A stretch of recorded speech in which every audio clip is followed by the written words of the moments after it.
What is going on, Rise and Above world? We're back here on the Rise and Above podcast. And before we get started, just wanted to give a quick shout out to my two children at home watching because they wanted to see me in this ridiculous outfit. So there it is. Don't ask me what it is because I have no idea. Today's episode, we will be talking about politics and some of the controversy going on in the world, some of the madness, and hopes to try to come to a common ground with some of the listeners and just to kind of get some feedback and hopefully it's a fun, engaging conversation. So I guess with that being said, let me introduce actually first, please like and subscribe if you're watching on YouTube. If you're watching on Facebook, go over to YouTube and subscribe because that helps the channel grow. I got a bunch of episodes coming out here soon, so you don't want to miss out. So with that being said, let me welcome Tony Sargentopoulos, who is the co-host of the Rise and Above podcast. Tony, how are you doing? I'm doing pretty good. I have to, Dave, I don't believe for 1 second the story that you are as what I always tell you when we go live. Now this is when everyone starts texting and emailing me.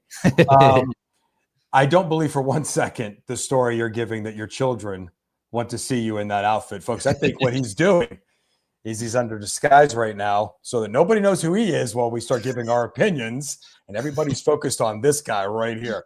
That's right. You're like 300 miles away, so nobody can come at you. Oh, my mother is 5 blocks away from me right now, and if she clicks on here in a few minutes, she's going to text me and go, "Who in the world is that?" It's not going to register real quick with her as far as she's going to think she has the wrong show. But hello, everybody out there. This is definitely out of my comfort zone. Anybody who follows me on social media, they know that this is out of my comfort zone. I don't talk about this stuff. It actually irritates me. When people, excuse me, Dave, I mean, you see it, I see it. It's all day long. They go on their Instagram, they go on their Facebook, they go on their TikTok or X or whatever their social media platform is, and just hammer away at why whatever their ideology is absolutely 100% right and everybody else is wrong. And if you don't believe what they believe, you're a racist. So, you know, it's not my cup of tea really on social media. So this is definitely out of my comfort zone, but I'm looking forward to it. Yeah, I mean, it's certainly out of my comfort zone as well. I mean, because I'm I don't know. I don't like to cause division. I don't want to cause controversy, but I think it's important that, you know, I have this platform, so why not use it to allow other people to come on with us and just kind of talk things out, even if you disagree. That's kind of the important part about living in a democracy, is where you can say your opinions and I can say mine, and they might not be, you know, we might not align in that aspect, but we can come to some sort of common ground and still be friends at the end of the day. That used to be the way it was. I mean, people think I'm over exaggerating sometimes when I bring this up. The number one, not the only one, the number one reason why we're in this situation, social media. And you can try to argue with me all day long, and I will take this stand. I will respect your opinion. I won't be mad at you. I won't unfriend you. I won't block you. But if it was not for social media, there's a lot of good that goes with it. This is one of them. This is one of the things that are good. But there's a lot of bad with it, because back in the day, Dave, when we didn't have social media, if you talked about this stuff right here in a closed quarters with a group of friends, you did what you had to do. You said what you had to say. You were in each other's face. And what I mean by that is you were present with each other. And body language, and when you're with somebody and talking it out, is completely different. I'm not saying, you ever see the Mike Tyson meme where it says the problem with social media is some of you don't know what it's like to be punched in the face? Yeah, some people would say certain things because that's what would happen. And you wouldn't say that when you were in the same space with that person as opposed to on social media. I'm not talking about that, though. I'm talking about there's more of an understanding. There's more of an understanding as far as agreeing to disagree when you and the other individuals are in the room together, and you learn how to move on from that topic in other topics more times than none. Whereas on social media, there's a little bit of tough guy syndrome, you know what I mean? And people want to keep going and keep going. Then the name calling starts. And it's stressful.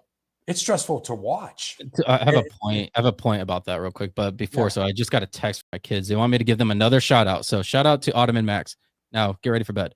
All right. So what I wanted to make a point about was that you were talking about how social media gives people the space to feel like they can say whatever they want because they're hidden behind a computer or a screen or a phone.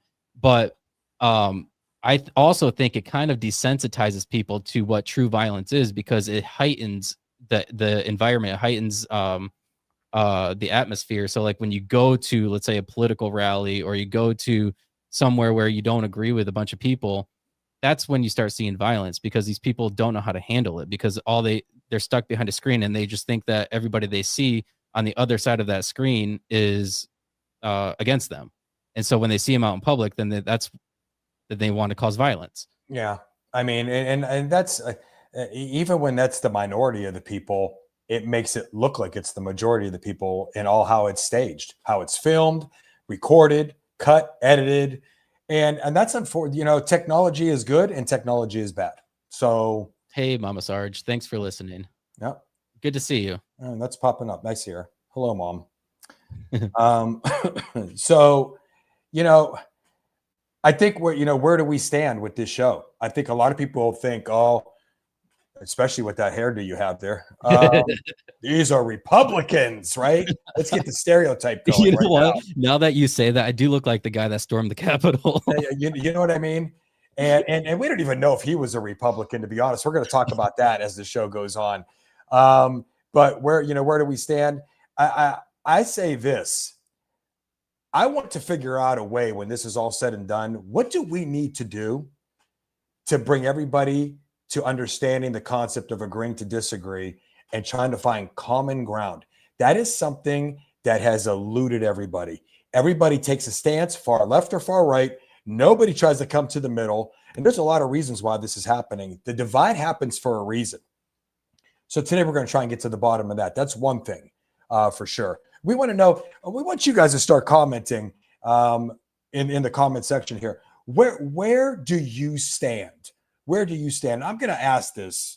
In what sense? Politically? Yeah, politically. And I'm going to ask this in as nice of a way as I can. Can we please, just one time, can we please not do any name calling? If you see somebody say something in the comments, so you're going to start fighting back and forth with them. Can we be adults for 5 seconds and literally act as if you're sitting at a round table with these people? Because I know for a fact 99% of you would not make the comments you're going to make here if you start going off on your rant. Say what you have to say, be respectful about it, and we'll move in the right direction here. But if this is going to turn into an all-out war of words and just degrading everybody verbally, we're not going to get anywhere here this evening. So that's all we're asking for, I think. Yeah. So with that being said, we have a list of topics that we want to kind of get to. We have discussed the topics. What would you like to touch on? I can't speak. What would you? I think this beard is like holding my lips back. Dude, don't be afraid. Don't be afraid to reveal who you are. I'll take the show over while you go fix your hair and redo your makeup and everything. Put in a ponytail. Yeah. What would you like to kind of get at first? I mean, honestly, I really in the beginning here, Dave, because I want to stay completely transparent here, but I want to tell everybody, and again, this is completely out of my comfort zone. This is my own take on who I am and where I'm at right now in this political atmosphere. Okay. In 1988, in the 1900s, ladies and gentlemen.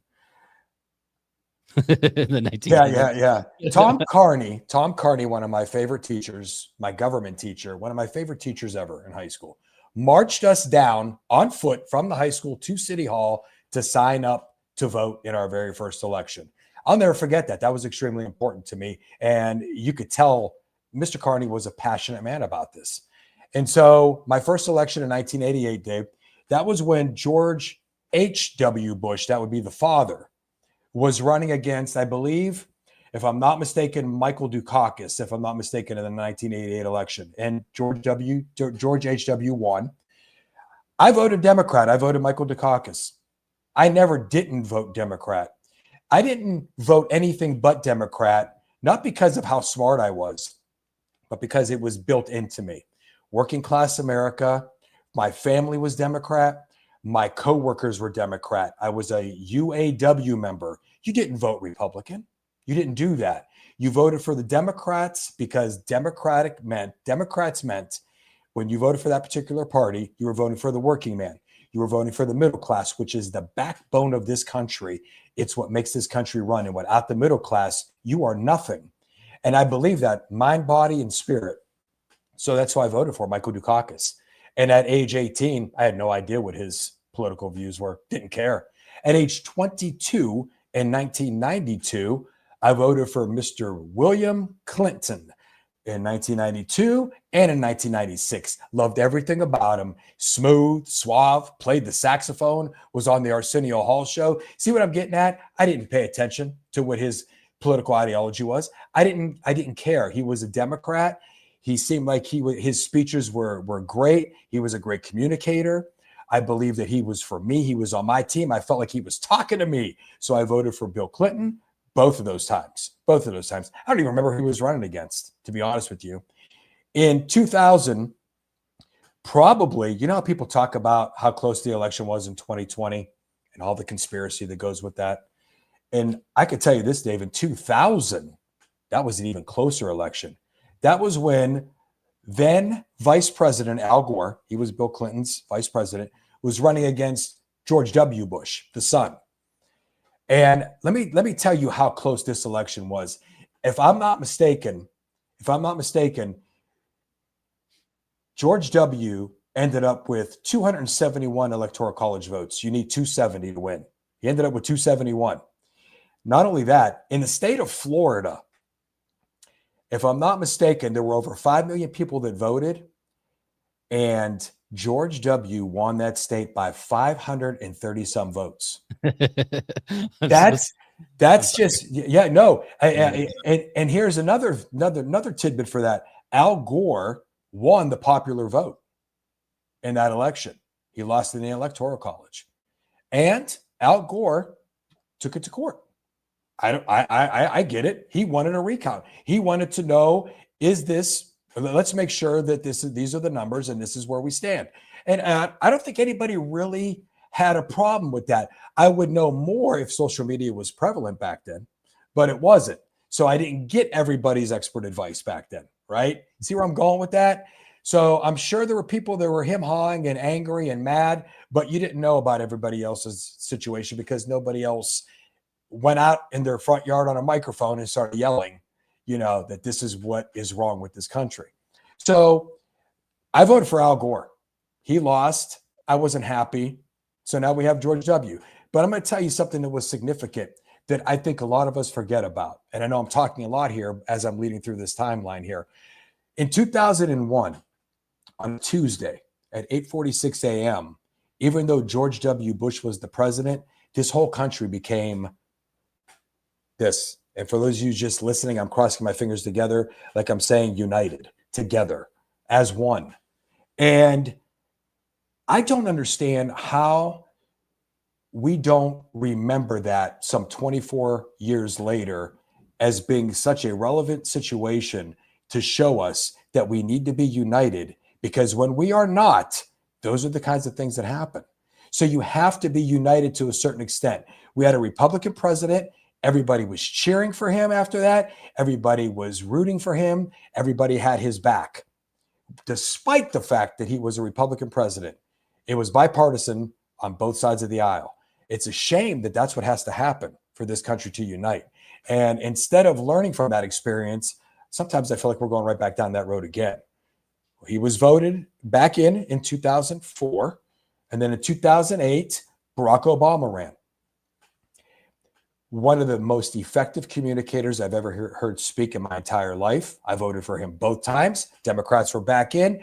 I'm going to even go as far as to say this. I know for a lot of reasons, for a lot of people, that Barack Obama was not a popular president. And I know for a lot of reasons with a lot of other people, he was a very popular president. I'm going to say this selfishly. For me and over 1 million auto workers in this country, he saved our jobs. You may not agree with me, ladies and gentlemen. He saved our jobs. He did something very, very unpopular, David, in what is a capitalistic society, where capitalism is, you build it, if you break it, you fix it. It's not our job as the government to do so. And the government went over those lines and did a very unpopular thing, and he rescued them from bankruptcy because he was looking at the fact that we were going to lose over 1 million jobs in this country and what that might do to the economy. Not a very popular decision back then. I gave him a lot of credit for that. Are there some things that I continue to learn about now that I'm not real happy about when it comes to his presidency? I am, but what president really is perfect? None. And so I stand transparent in saying I voted Democrat all the way through there. 2016, I voted for Hillary Clinton. Got a chance to meet her. She came to our plant. Democrat. I'm an auto worker. They just saved us. I'm going to vote Democrat again. Hillary Clinton ran against some guy, Donald Trump. And I was not a fan. Not a fan. Ego. Charismatic. Not really. Arrogant. Couldn't speak. Ineffective in his communication process. Not able to really effectively communicate with the people. Said some things sometimes that made me say, are you serious right now? A reality TV show host guy? And so Hillary stood up there. She'd already been in the White House for 8 years. She was Bill Clinton's wife. So she was the first lady for 8 years. She was also Secretary of State. So she understood diplomatic negotiations with world leaders. She understood what it was like to be in the White House. She spoke effectively. She spoke effectively. She communicated well. I understood her agenda. I voted for her. I don't want to hear about Donald Trump. And then she lost. And now I was really mad. This couldn't happen. There's no way this happened, right? This is the turning point in where I started not knowing, not that I became, so for those of you who think that I became Republican, no. I'm longing for the day to get a Democrat back in the White House. I really am. That follows the agenda that I believe in, the ideology that my parents grew up in, and what the Democratic Party really stands for. I long for that. But started watching 2017, 2018, what I refer to as a witch hunt. It was more about, not about what we need to do to keep moving this country forward. It was about what can we do to get this guy that's in the White House out of the White House. I had never seen it. I saw Bill Clinton was impeached while he was in the White House. He did some bad things. Richard Nixon was impeached back in the early 1970s, and he was gone. They took him. He resigned. Anybody who doesn't know about Watergate, younger generation, look that up. And so the constant one thing after another, with lawsuit after lawsuit after lawsuit after lawsuit. And in the beginning, I was like, wow, did he really? Okay. Yeah, well, maybe he needs to go. And then it didn't stick. That didn't stick. This didn't stick. That didn't stick. There's so many. I'm not even going to start naming all of them. And then finally, Dave, what I did was I said, wait a minute here. What's going on? Why are they?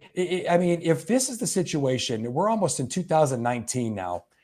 You got one more year. Normally what you do is you put together an effective candidate and your party to run against the person who is in office in that time. If they have another shot at running for another 4 years, and you build against them to run against them in the upcoming election. This was something different. Do you know what I'm talking about as far as the complete witch hunt that was going on at that point? Yeah, the impeachments and every resource that they possibly had, they threw at trying to get rid of Trump. They raided his house. There's things that Biden had done where he kept papers or documentations. In his garage. Yeah. And they didn't do anything regarding that, but they raided Trump's house at the same time. Yeah, and there's so much that goes into that, They and weaponized the government. yeah, the DOJ. Yeah, and I'm sorry. Now, folks, listen. You don't have to agree with us. You don't comment if you don't agree with us. But the fact of the matter is, every time they did that, it saw its due legal process, and he was guilty on several accounts, but on the majority of them, he was not guilty, and he remained president of the United States. And when you thought it was over, agree or disagree, they just went and found something else and something else. And then something happened in 2020 that completely blew my mind when I watched it. And and it just did. Suddenly we were hit with COVID. Was COVID real? Yes, COVID was real. No, it was fake. Yes, COVID was real. David, I will never forget. I listened to this man close the borders in early 2020. And I mean early, January, that he was going to close the borders. And he announced that nobody from China was going to be allowed into the country because that is where the disease originated. Right away, he was called what? Racist. Racist. Yep. For doing that. Then, I mean, he did make some, like, we're going to get into that. Listen, for those of you, flu. Yeah, exactly. for those of you who think that we're going to sit here and just keep boasting him up on a pedestal, hang tight, hang tight. We're not doing that today. But we're talking about what we were witnessing at this point in time. So then, when COVID hits the United States and it starts to create more and more and generate more and more fear, more and more people are coming down with COVID. Enter Dr. Fauci, enter, the mask, enter the boosters, enter the vaccines, enter all the arguing. Then it's Trump's fault because he allowed this to enter our country. That's when I said, oh, no. This is a witch hunt. This guy tried to shut the borders down. You called him a racist. And then when it's here, now you're saying it's his fault. And, I get it. When you're the president, you're the chief. All right. You're the leader of the free world. You have to take on a lot of that burden. Right. But the way that they were coming at him, and then what happens? The economy goes to hell. Right. The businesses are shut down. People don't have a job. There's no disposable income. We start giving money to people in the millions. The government is printing money that has no backing whatsoever. Just millions and millions of dollars. And we were warned over and over again by top economists, this is going to cause a major problem in the U.S. economy in terms of inflation. And that's where we ended up within 2 years later.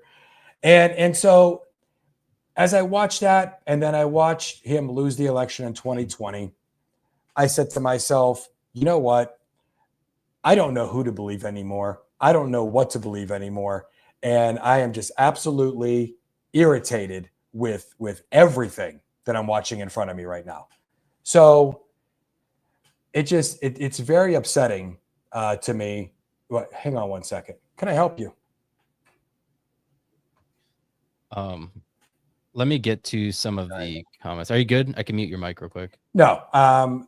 My young one is trying to get something from the closet, and I think he was worried about making noise. Oh, he's good. We're live, Jordan, but you were okay with getting something out of the closet. All right. So before we continue, we have a bunch of comments I want to get to. Oh, look at that. So Cipriano says, was Sarge there when Kennedy got boomed on? Still believes that I was alive then. I don't understand. I don't know what I'm going to have to do to make him understand I'm not a boomer. Gen X, buddy. So I went to the spot where Kennedy was assassinated, and that's an incredible place to go to. I don't know if you've ever been. Have you ever been there? No. Daily Square? No. Or Daily Plaza, I mean? No. It's, no. I was in. Go ahead. It's remarkably smaller than what you think it would be. As far as the location of the book depository, where the book depository is, and then the spot where he was shot, it's only like 100 some feet, like 150 feet or not feet. Maybe it was Yeah, like 150 feet or something like that. So really, that's not that far away, right? It's not far at all. How far is And the underpass where the one gentleman claimed a bullet ricocheted off the underpass and nicked him? He actually got treated for it at the hospital. It's not that far at all. Okay. They make Yeah. it look in a movie or in a film, it looks so far away. Yeah, it looks extremely far away. I literally was driving through it and I was like, wait, this is where it happened. And then I was through it and I was like, oh crap, I need to turn around and go back to it. The grassy knoll is still there. Is the wall still there where the grassy knoll is at? There's still train tracks on the other side of that wall. Yeah. Yep. Yeah. Yeah. And there's like plaques all the way around, like, you know, explaining everything. And it's pretty cool. That's goosebumps. I mean, if you're there, that's got to be goosebumps. That's got to be chilling. You're standing where it's a weird spot to be. Probably the most famous assassination in the history of this country. That and aside from the one we're going to talk about later, which is the Charlie Kirk assassination. Well, to some people, it's not, but I mean, it's not relevant. But we'll talk about that when we get to it. You know. So Mama Sarge said she also had a lot to do with what happened in Benghazi. So she's talking about when you were talking about Hillary Clinton. Yeah, the emails, right? I mean, so you talk about Hillary Clinton, you talk about Richard Nixon. Listen, we could talk about. I know this. You know, for some people, it's some people can't believe. You know, people actually. John F. Kennedy. All right, you're going to tell me that he didn't do anything? You're going to tell me that? How about Bill Clinton? Or do we want to talk about that, or do we want to not talk about that? My point is this: you're not going to tell me that one single individual in that White House didn't make an unpopular decision in their 4 to 8 year career in that White House that it was extremely controversial in nature. It never happens. They're politicians. They have people that they have to follow. They have people that are paying the bill, so to speak. They have people that are telling them in a lot of ways, in a lot of shapes, and in a lot of forms, folks, whether you like it or not, the president at times is a puppet. This country is run by more than just the guy that lives at 1600 Pennsylvania Avenue. And I'm sorry if you don't think so, but it is. That's my opinion. It's impressive. You know the address. I think most people do. If I say 1600 Pennsylvania Avenue, most people know that. So, and then, okay. Mama Sarge said you will never, ever have a moderate Democrat in the White House again. That's an opinion. I mean, we don't know. This is a question. So, all right. So the thing, this wig, I don't know how you're doing it, to be honest. But go ahead. I'm dying. The thing is like the left, the Democrats are so far left now that it's going to take something pretty drastic to bring them to be a moderately Democrat or moderately. I think that what the Democratic Party has to do at some point, they have to, I don't want to say lose focus. You should always be focused on the other party, but they need to draw back the amount of focus they have on the current president of the United States and start focusing. And listen to me again. I'm not saying not to keep him in check. I'm saying you need to start finding a more middle of the aisle, more moderate thinking Democrat that has the viewpoints of the old school Democratic Party that this country was founded on. Because folks, I am telling you, the reason why you lost the last election in a landslide is that very reason right there. You were not concerned with what the American people wanted. Okay, so I think we should break that down though. What ideas and what things would a moderate Democrat need to kind of come out and start talking about in order to the border would be just important to them as it is to Donald Trump. You ever listen? If I'm lying, go back 30 years and listen to the speeches by Bill Clinton, Hillary Clinton, Barack Obama, Nancy Pelosi, Chuck Schumer, Joe Biden. Go back and listen to those speeches where they talk about closing the borders and the necessity that there is in that concept. And when you say closing the borders, turning it more, I know that now we've switched. We've softened the term. I see. We went from illegal immigration to unauthorized. We have to soften the language a little bit, make it a little easier for everybody to not get so emotional. So unauthorized crossings, okay, to the tune of between 11 and 15 million over the last whatever couple of years. But let's look at that, and let's look at what those presidents and those highly touted political figures talked about. I named all Democrats just now when I said that, ladies and gentlemen. Let's listen to some of the stuff that they said, not just like a reel or a short story or a quick edit. Watch an entire. Oh, what's this right here? We're going to play this? Yeah. All right, let's play. The deportation of illegal aliens who are arrested for crimes. In the budget I will present to you, we will try to do more to speed the deportation of illegal aliens who are arrested for crimes. Senator Biden, yes or no, would you allow the cities to ignore the federal law? No. I think we got to have tough conditions. Tell people to come out of the shadows. If they've committed a crime, deport them. No questions asked. Undocumented workers broke our immigration laws, and I believe that they must be held accountable, especially those who may be dangerous. I mean, so those are short. Now, a lot of people will look at that and say, what? That was edited? That's not exactly what they said. Yeah, it sounds to me like that's what they said. Now, you can go find the entire speech, and if you're going to sit through that 2-hour speech, you're going to find, because I did listen to Barack Obama's entire speech. It's like an hour and 30 some minutes long. And I did listen to that, and he definitely meant what he said in that small excerpt right there. And rightfully so, Dave. Rightfully so. But my question is, why is it? This is a question to everybody. I'm asking the question. Why is it when Donald Trump says that, why is it not okay when he says it? I have a couple theories. We're going to talk about that when we talk about some things we wish that President Donald Trump would change, that we really feel he needs to change. You may agree or disagree with us as we get to that part of the show. But this is what I'm talking about. They are hypocrites in so many ways right now as they attack the individual who has basically the same ideology that they have. Yeah, it's pretty crazy that, it's almost like it's Trump's idea, and then whatever his idea is, we oppose it, even if it's a good idea. Although I will say this, and boy, I'm keeping my fingers crossed on this when it comes to peace in the Middle East. And I mean that. That's just, I've seen so many videos with those Palestinian children. It's heart-wrenching to see that. Nobody wants to see that. Everything that's gone on over there with that battle for that strip between Israel and Palestine, and the horrible influence of the Hamas and Hezbollah and what is going on with those people over there. If he has indeed done the unthinkable now, and he has brought peace to the Middle East, how do you not step aside for 1 second and say, job well done? Hillary Clinton did it. Now, will it stay? Will it stay? I don't know. I don't know. It's been going on for so long. What kind of presence do you need over there? He wants to have a full presence over there while this is going on. And I mean, I think actually, I haven't really paid attention to what he wants to do now. He wants to rebuild the Gaza Strip. He wants to rebuild the whole thing. Yep. And then what?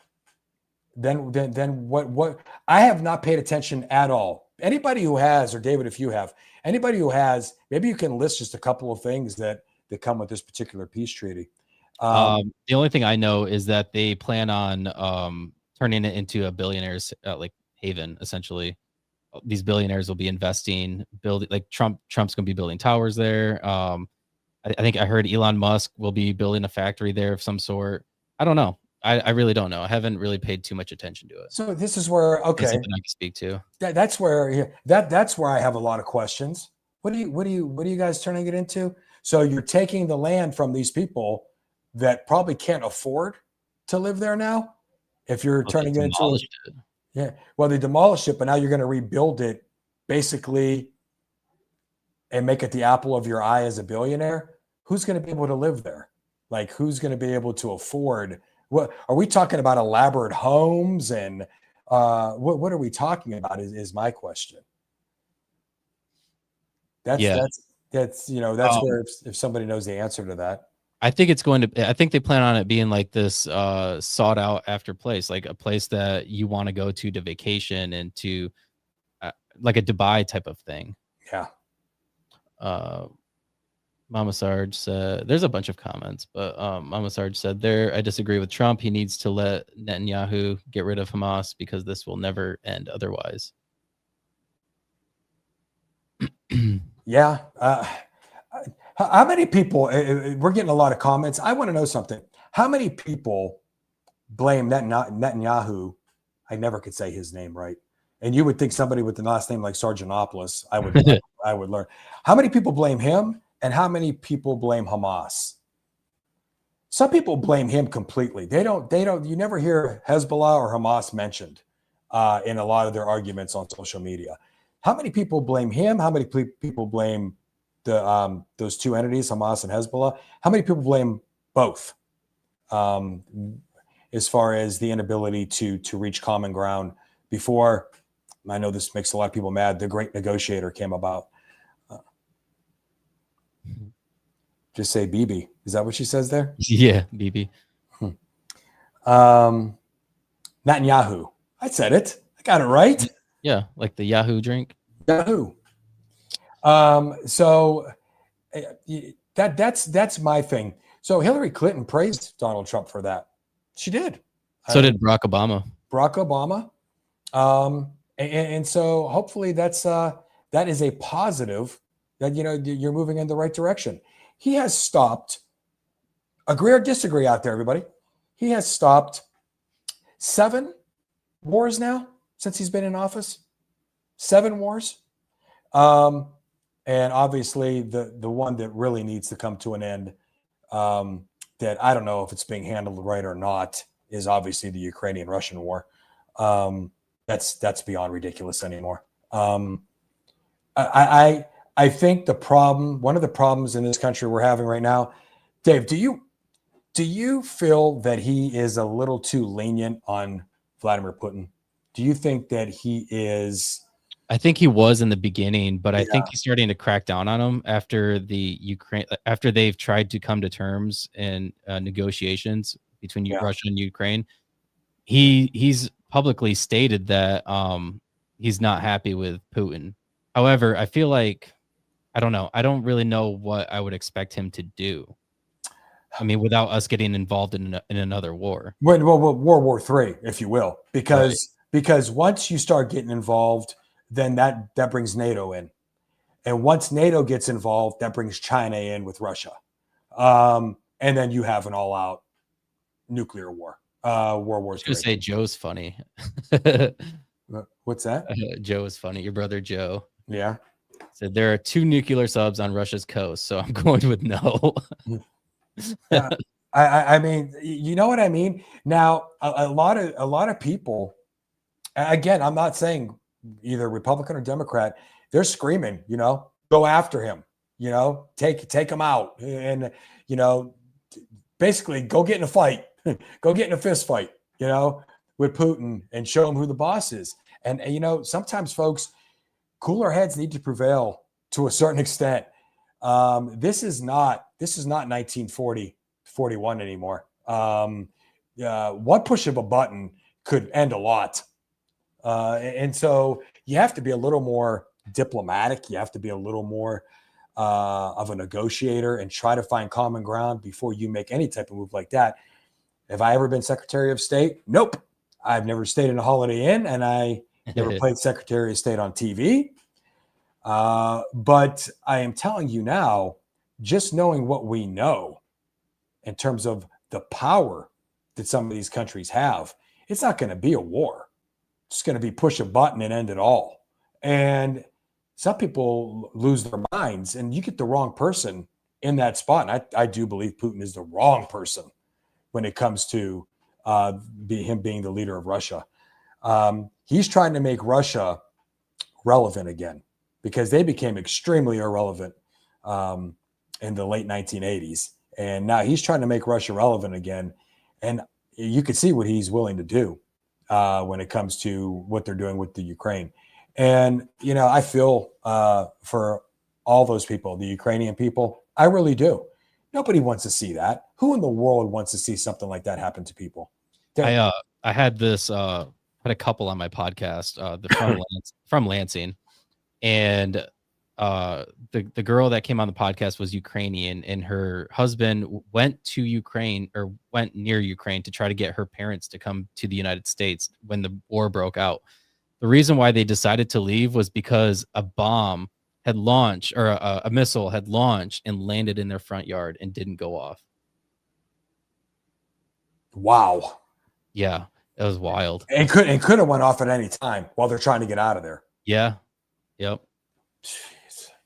That's even scarier than it actually going off when you think about it, because you're living through the fear of that thing going off rather than it going off and you never really even knew what happened, at that point. Yeah. But I mean, it's seriously sad what's going on over there. And right when you think they're reaching some type of common ground, Zelensky, I don't know what to say about him. I really don't know today. You have a guy who was actually a stand-up comedian running that country. Just like people might say you have a reality talk show host running our country.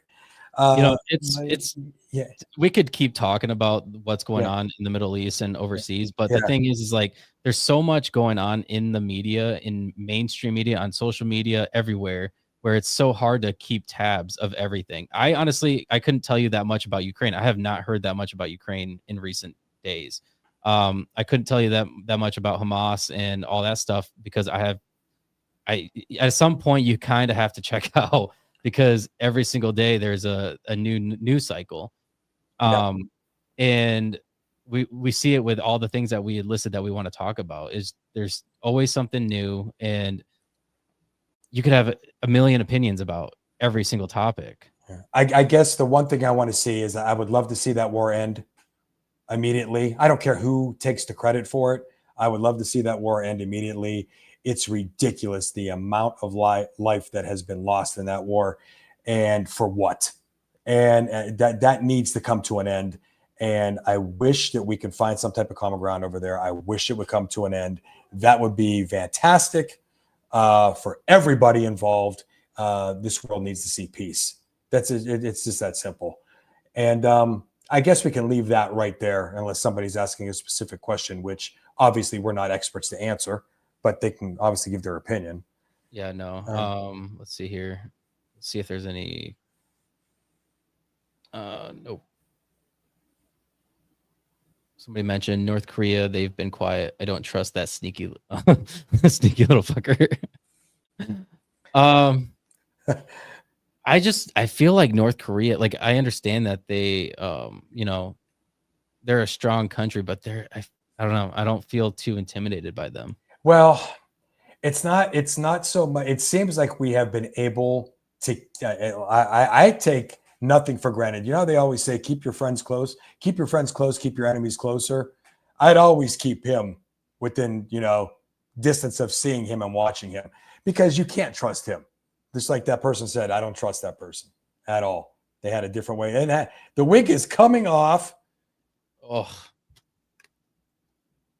Oh my gosh. Hey guys.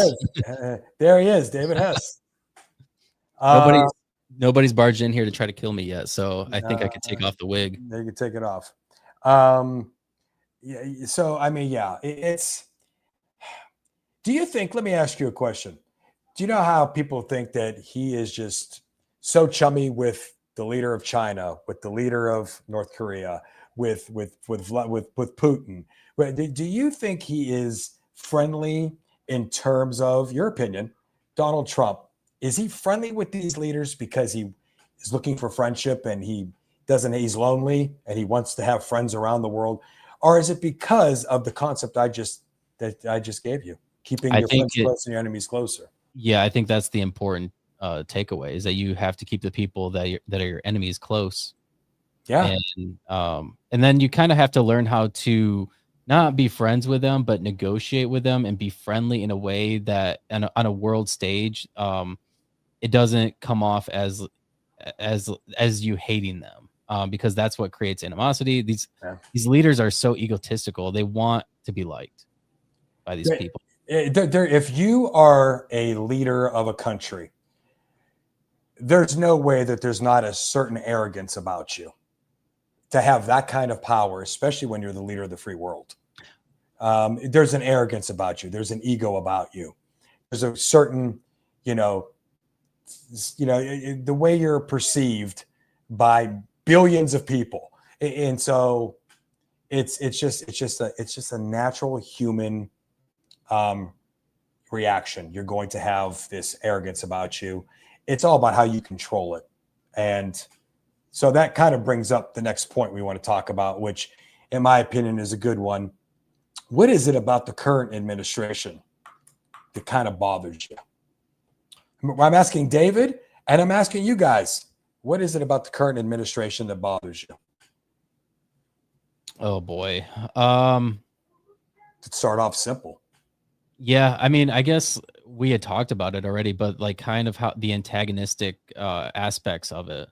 Where we're always seeing, and I kind of get it from the aspect of, Trump has been tortured essentially from the other side for years now. And so now he doesn't care. He doesn't care what the other side thinks of him. He has no desire to unite. And to me, it seems that way. That he doesn't really care what they think. And it is what it is at the end of the day to him.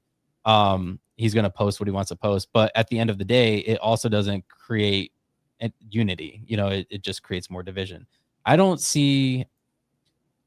the witch hunt still happened. And so I don't see how he could unite America in a sense without being in office. He's not going to be able to. Yeah. He's so disliked. It's impossible. And I'm going to touch on those points, but I want to point out two things. I saw one post. I don't have my glasses on, so I'm not sure who said this. Someone said the only time we're going to achieve world peace is when the Lord comes back. And how many people out there agree with that? I'm not raising my hand because I'm looking for a show of hands. I'm raising my hands because I agree with that. I really do believe that's when you're going to, for the first time, you're going to receive world peace, and the only time. I agree with that statement 100%. I saw another statement there. It says, when you are the leader of the last bit of the free world that we have, you have to have not so much but that arrogance, you have to have that swagger. And I believe that's from a buddy of mine, Matthew Savachko, if I'm not mistaken, when I'm looking at that. Matt, a longtime buddy of mine. And so swagger I get. Yeah, for sure. You definitely have to have a swagger about you. You don't want to seem, you don't want to seem feeble. You don't want to seem scared, hiding in a corner. You have to be stern. You can't seem as if you are timid in any kind of way when it comes to addressing any type of serious situation. I guess what would you, because I say that Trump doesn't care about uniting the other side, but do you think he should try harder? Yes. I'm going to say this. What do you think he should do differently? Number one, he was almost assassinated. Yeah. Well, could you first of all, thank Jesus, thank the Lord up above that didn't happen. I do believe that there was divine intervention there, 100%. Just everything that went into that, for every reason. He turned just slightly to point out that graph and where that bullet got him. It would have been headshot. It would have been headshot. And I'm going to say this, and then I'm going to say some things about what I do believe President Trump has to change for sure. If Joe Biden, when he was in office, was assassinated, if I heard that Joe Biden was shot tomorrow, if I heard that Kamala Harris, I didn't vote for Kamala Harris. I didn't vote for her. Sorry, I didn't vote for her. If I heard that she got shot, I would be sitting on the floor, just my hands in the air. Dear God, what are we doing? What is going on? That would be that would be upsetting news. I don't want to see anybody get shot just because I don't agree with their ideology. They are another human being. They are a family member of a family. They are a human being. We have no right taking people's lives based on the fact we don't agree with them, Dave. And there's no but there. There's no, well, you know, I know she didn't deserve to die, but no, there is no but. There is no but. Once you say but, you lost me. And we'll get to that in a little bit. But it's so the fact that there was now, let me ask you this. Oh boy, we're going all over the place now, aren't we? Let me ask you this. So now while we're on it here, the young man that took the shot at Trump, he had to be Democrat. True or false, everybody? He had to be Democrat. He votes Democrat, has to be Democrat. I would say true. I would say, how do we know that? I mean, I guess it would be just because of the narratives that are always pushed in the media. We don't know that. You know what I mean? We don't. We think true because he doesn't like Trump, so he's just pro-Democrat, 100% pro-Democrat. He's pro whatever his ideology is, but I have a hard time believing that every Democratic voter out there wanted to see Donald Trump assassinated. We know the ones that wanted to see him assassinated because they came to social media to let everybody know just a quarter of an inch more is all we needed, you know, and all the other bizarre, ridiculous comments that were made about him almost being assassinated. Some people thinking it was fake. He was never hit. I could tell you that the fire chief was hit and killed right in front of his family. So, you know, you do know those people, but we don't know if it wasn't some other type of group that then you automatically stereotype it to be the Democratic Party that was in charge and involved. We don't know that. If somebody was to shoot a Democratic senator, okay, 2 Democratic senators, you can't say that that person was automatically a Republican. You cannot say that. Now, if we find out that they voted Republican, never across party lines, always Republican, and you find all these different things about, you know, okay, so they were Democrat. They were Democrat, all right? Or they were Republican, depending on who, you know, whichever scenario we're talking about here. But we can't, that's like having a racist police officer and knowing that there's 5,000 racist police officers out there. So the other 4,500,000 must also be racist too. So let's have an all-out attack on every police officer in this country. Does that make any sense at all? It makes no sense at all. None at all. I wanted to read this article. This was right after Charlie Kirk was assassinated, but there's a paragraph in here that talks about in April, the Network Contagion Research Institute, along with Rutgers University, found that 55% of self-identified left of center respondents said that it was at least somewhat justified to murder President Trump. 48% said that the same of Elon Musk, and 40% of respondents, including 59.6% of left of center respondents, said it was at least somewhat acceptable to destroy a Tesla dealership in a protest. Okay, so the question was asked on a scale of 1 to 7 as to how to justify these significant acts were, how different these different acts were, with 1 being not at all justified and 7 being completely justified.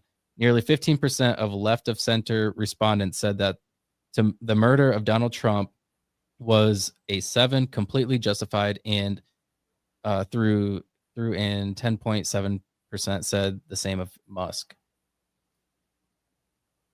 That's insane. It is insane. Is that? I tell you. So let me ask you a question. Now you have to start questioning. I'm not saying it's not true. The source. Oh, wait, hold on. Okay, so in a November 2017 YouGov poll, when asked if violence was justified to advance political goals, only 8% of Democrats and Republicans said it was at least a little bit justified. Although the pollster stopped asking the question in the same way in 2020, the percentage of people who said it was at least a little justified had already risen to 36% among Republicans respondents and 33% among Democratic respondents. That is scary. Yeah. Oh, and then in the latest poll by YouGov taken after Kirk was murdered, 11% said violence can sometimes be justified to achieve political goals, while 72% said violence is never justified. Another 5% said they would prefer not to say whether they think violence is sometimes justifiable to achieve political goals, which means a yes. So let me ask you a question. Do we know this to be justifiable, valid news? Do we know what are the credentials here? What is this? Because I could be honest with you, I never look, for this stuff. Obviously, you're looking for it so you can find something to bring to this conversation. But what is it again? Yahoo News? Yeah, it was not Yahoo News. It's just it's really interesting if those numbers are true, if that's a valid article with factual statements, as Matt's saying here, you don't know what to believe anymore, really. But what is this? Hold on. So now you open the can of worms, somebody says. Oh, that's Matt. We do know that. What do you mean? He was investigated afterward, just like the kid that killed Charlie Kirk, and both were Dems. No. So we did the investigation there, and both were Democratic. Okay. Both Democratic. Both were Democrats. I understand that. But let me go a little bit further with this. When we talk about the riots, you talk about Minneapolis, when you talk about Portland, when you talk about, January 6th, we talk about the riots, okay? We categorize, let's just stick with Minneapolis and January 6th. You categorize Minneapolis. What do you think out there, folks? They had to be what? They had to be Democrats, right? They had to be Democrats because of the nature of the riot. So now everybody who rioted in Minneapolis had to be Democrats. Everybody who rioted, quote unquote, January 6th, the nation's capital, had to be Republicans because they were fighting for the fact that Donald Trump feels that the election was rigged. How many people rioted just because they thought it was fun? That's how many people got paid to riot? How many people were there and didn't even know why they were there? I think a lot of people. I mean, call me a conspiracy theorist, call me what you want, Dave. How many people in Minneapolis were actually Democrat voters who were there because they were mad, not just at the situation, but they were going to try and they were trying to justify Democrat ideology. And so they were going to prove their point because Democrats are violent people. And so thousands and thousands of them were going to burn the city of Minneapolis down. You don't know that everybody there is a Democrat voter. You don't know that. Folks, if you know that, please tell me how you know that. I don't know one person that was in that riot. Not one. Do you know any people that were there, Dave? No, none. No. I know nobody that was at the Capitol on January 6th. Nobody. I do. I know one. You He know was on my what? podcast. He was on your podcast. Yeah, I had Ryan Kelly, who was running for Michigan governor, I remember that. on the podcast, and Yes, it created a bunch of controversy because apparently, going back to the very beginning of this podcast, you can't have a discussion with somebody who's on the opposite of what everybody else believes and thinks. But he was arrested by the FBI afterwards. He was arrested and charged. Oh, really? Yeah. I didn't know that. I remember you having him on the podcast, but I don't remember. I didn't know anything that happened after that. Yep. Well, I don't know if he was exonerated by Trump, because I know that Trump was exonerating a lot of those people, but he was arrested just because he was there and because he incited. I can't remember the exact charge. He just put a video out. I should find it real quick. If you continue talking, Sarge, I'll find it. well, yeah, and folks, I mean, the point I'm trying to make is we don't know how much of this is being put forth into the minds of us as American citizens in order to keep us divided, and how much of this is actually all the Democrats over here. They're violent people. They're rioting in the streets. They're burning the cities down. And this is what they're doing because they're not getting their way. All the Republicans are over here. This is what they're doing. They're trying to take over the country. They're looking to make this a dictatorship. It's a king ruling the country. And and we don't know anymore what to believe. Everybody. So if you are Republican. And so everything you're looking up on social media, every time you're on social media and you're looking at different videos, different shorts, different reels, different links, that social media, that phone of yours is following basically your algorithms. And guess what you're going to see? Nothing but everything anti-Democrat, everything. If you are Democrat and you are doing the same thing, guess what you're going to see? You're going to see The View. You're going to see CNN. You're going to see everything about what is anti-Republican to help feed and fuel the fire of your hate. That is what they want. Somehow, some way, this has got to stop. This has to stop. We cannot continue down this divide where we are allowing this to absolutely fuel our fire, where every time we get on social media, our phone already knows this guy's a Democrat. Show him everything about Trump that we hate. This guy's a Republican. Show them everything about AOC that we can't stand. And the more that they do that, whether you like it or not, the more that we do this, the further and further the divide is going to become. Well, the problem is the media does that to Trump, and they do that to the Republicans. Do they do it to? Does any of the media do it to the Democrats? No, I mean, you don't watch. I mean, Fox News does. Oh yeah, you watch the Five. I mean, I don't watch. No. Yeah, it's an all-out attack.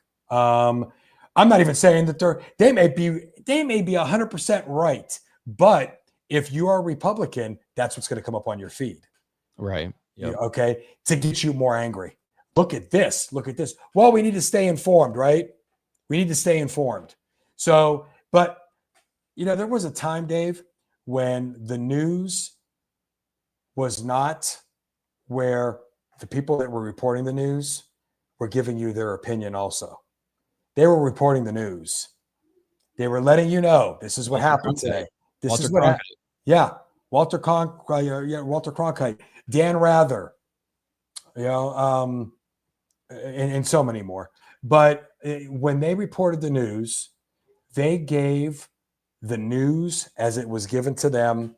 You make your decision on how you believe or don't believe about that. Okay.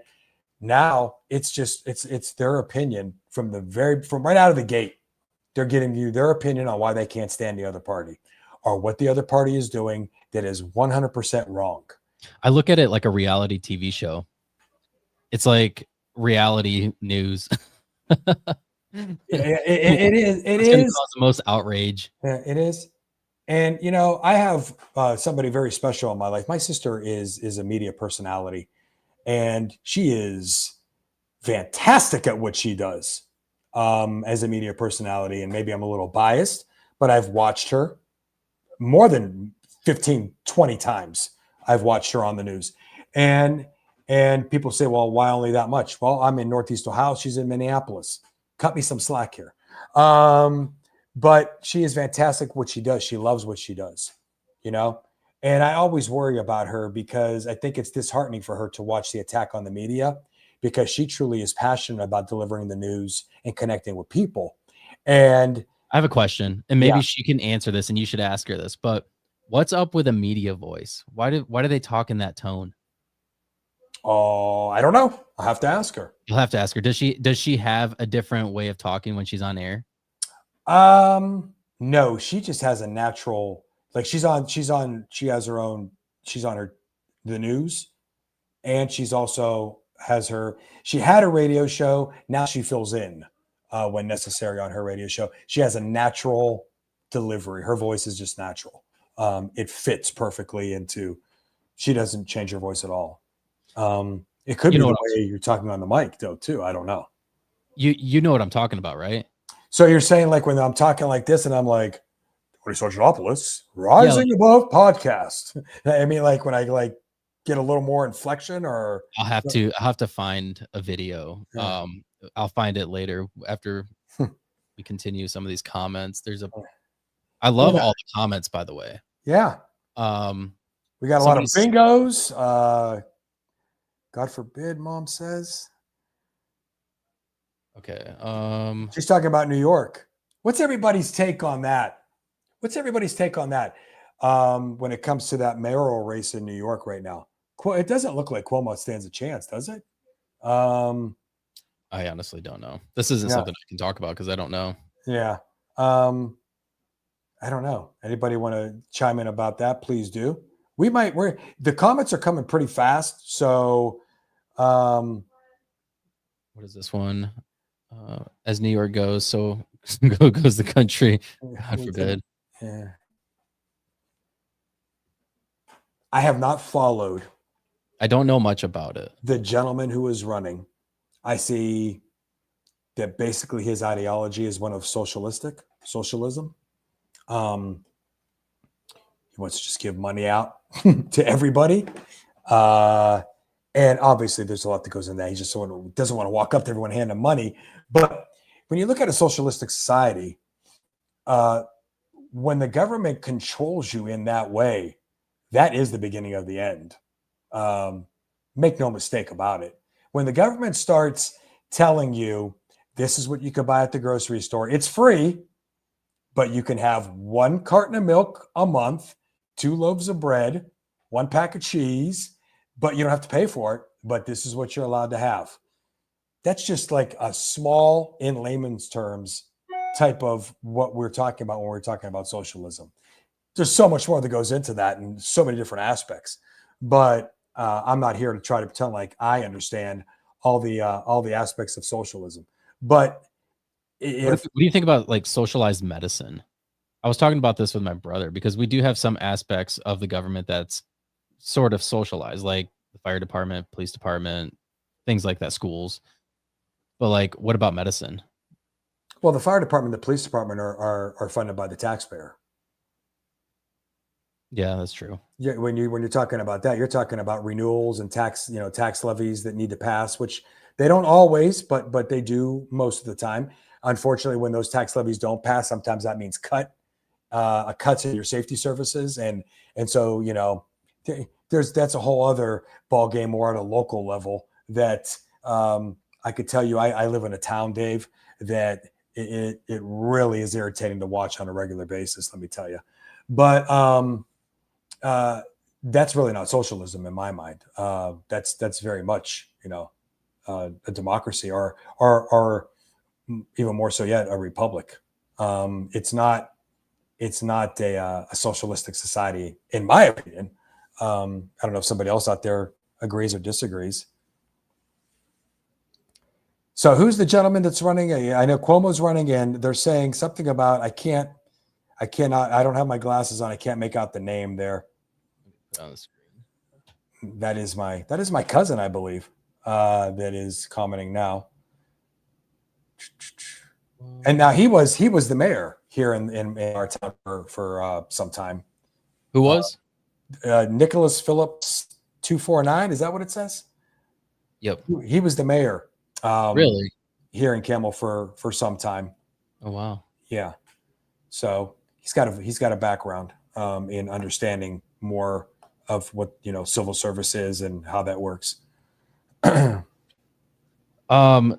you want to get into some of the? We've been going for an hour. Do you want to get into some of the topics that we said we would discuss? Oh well, we got into some stuff. I mean, we really did. We actually went off on a tangent, but we were talking about what is it about Trump that I wow, 45 minutes later, by the way, what is it about Trump that needs to change?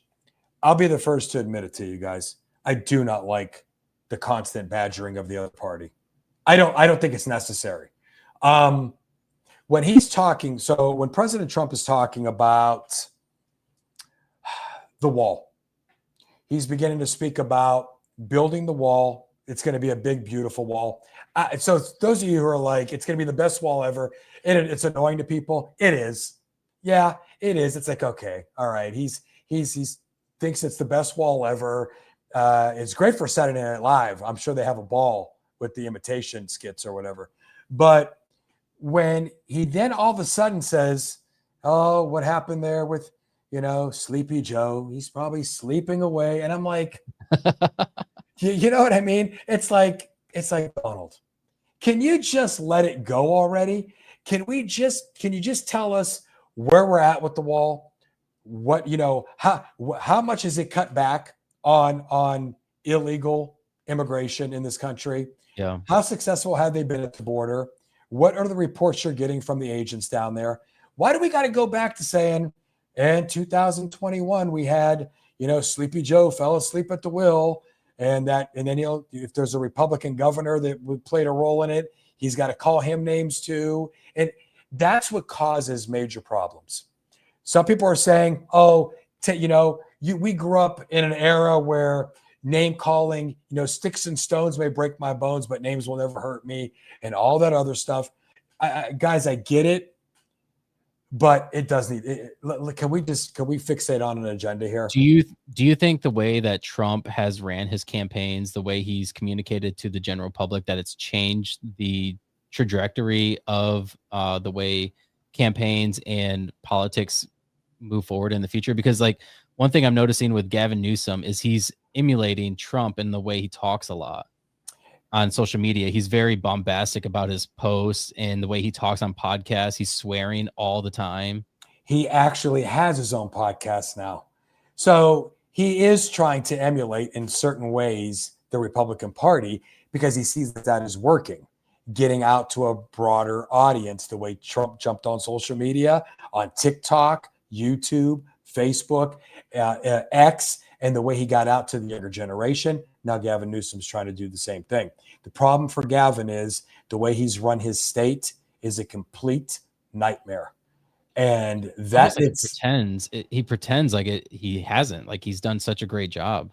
No, he hasn't. It's crazy. He has not. And I mean, it's the proof is in the pudding. I mean, you could see anybody who thinks that I don't know what I'm talking about there, that's your opinion. I'm okay with that. But just look at everybody that's moved out of California.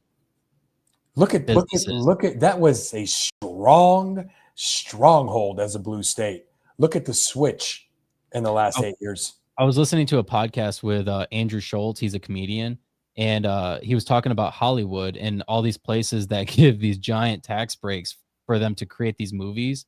And he had asked, is Hollywood on the top 10 places that give one of the biggest tax breaks? Hollywood wasn't even on the list. And that's their biggest industry there. One of their biggest industries. Movies, television. Well, listen, he seems to be the front runner right now for the Democrats in 2028. And if he runs and that's who they nominate, all that tells me is they still aren't focused on what the American people want. They're just not. They're not. They're focused on several issues that are not what the majority want. And so, and we'll talk a little bit about that in a second. But what we get back to what I wish the president would change, stop the attacking. Now, you could say, well, he was shot at like you did earlier. And I said, we'll probably touch on that. Yeah, it gets kind of rough because at one point it's like, who's going to stop? First, they got to attack. And then Trump is a guy. Listen, he's from Queens, New York, ladies and gentlemen. Do you know anything about people from Queens, New York? First of all, they have an arrogancy about them like no other. I got a buddy that lives in New York that will tell you this. He lives in Brooklyn, teaches on Staten Island. He's been there for 2 decades now, and he will tell you people in Queens, and he hates Donald Trump, by the way, and we're still best friends. Somehow we figured it out. He says there's people in Queens arrogant. They say things like, I do it the best. You see what I'm saying? They're always think that they're better than all the other boroughs. That's how they act. That's how they act. Go figure. So you have to put that part aside, even though it's annoying. I agree, folks. He annoys me. I don't want to hang out with him. I like his economic policies to a certain degree. Some things I don't like. A lot of the things I do like. I really do. And I do believe that even though a lot of his stuff is going to hurt in the beginning because of the amount of change it's going to make, that in the long run, it's the direction our country needs to go. You cannot continue down the road we were continuing down and not end up in a complete you-know-what hole. And so that's just how I feel about that. Somebody said, let's move forward. What does that mean? Does that mean they want us to wrap it up? Who said that? Let's move forward. Who said that? Matthew Savachka. Let's move forward, says Matt. Everybody, check out Matt on Facebook, Matthew Savachko. He is a social media influencer, and he's fantastic. He's an inspirational influencer on Facebook. Matt and I lifted on the same powerlifting team, David, for about 7 years, all over the place. So just giving Matt a shout out there. Matt's not sponsoring the program, everybody. We're just giving him a shout out. But you know what? There's things like libtards that we don't need to say that. They're just Democrats. Democrats, right? Trumpers, Trumpsters, Trumptards. So retard is a name that we're not allowed to use. It's very offensive, but you're going to use Trumptard because someone voted for somebody you didn't vote for. Now it's not offensive. You're going to use libtard because they didn't vote for who you voted for. Now it's not offensive. See, this is what I don't get. You guys are hypocrites. You talk about how we need to unite, but all you guys mean on both sides, all you mean is this: let's unite. But in order to do that, you need to come over here and believe everything I believe in. There's no, where can we find common ground? And the only way you're going to ever find common ground, Dave, is if you start sitting down face to face and talking to each other. Yep, I agree. That's it. I mean, plain and simple.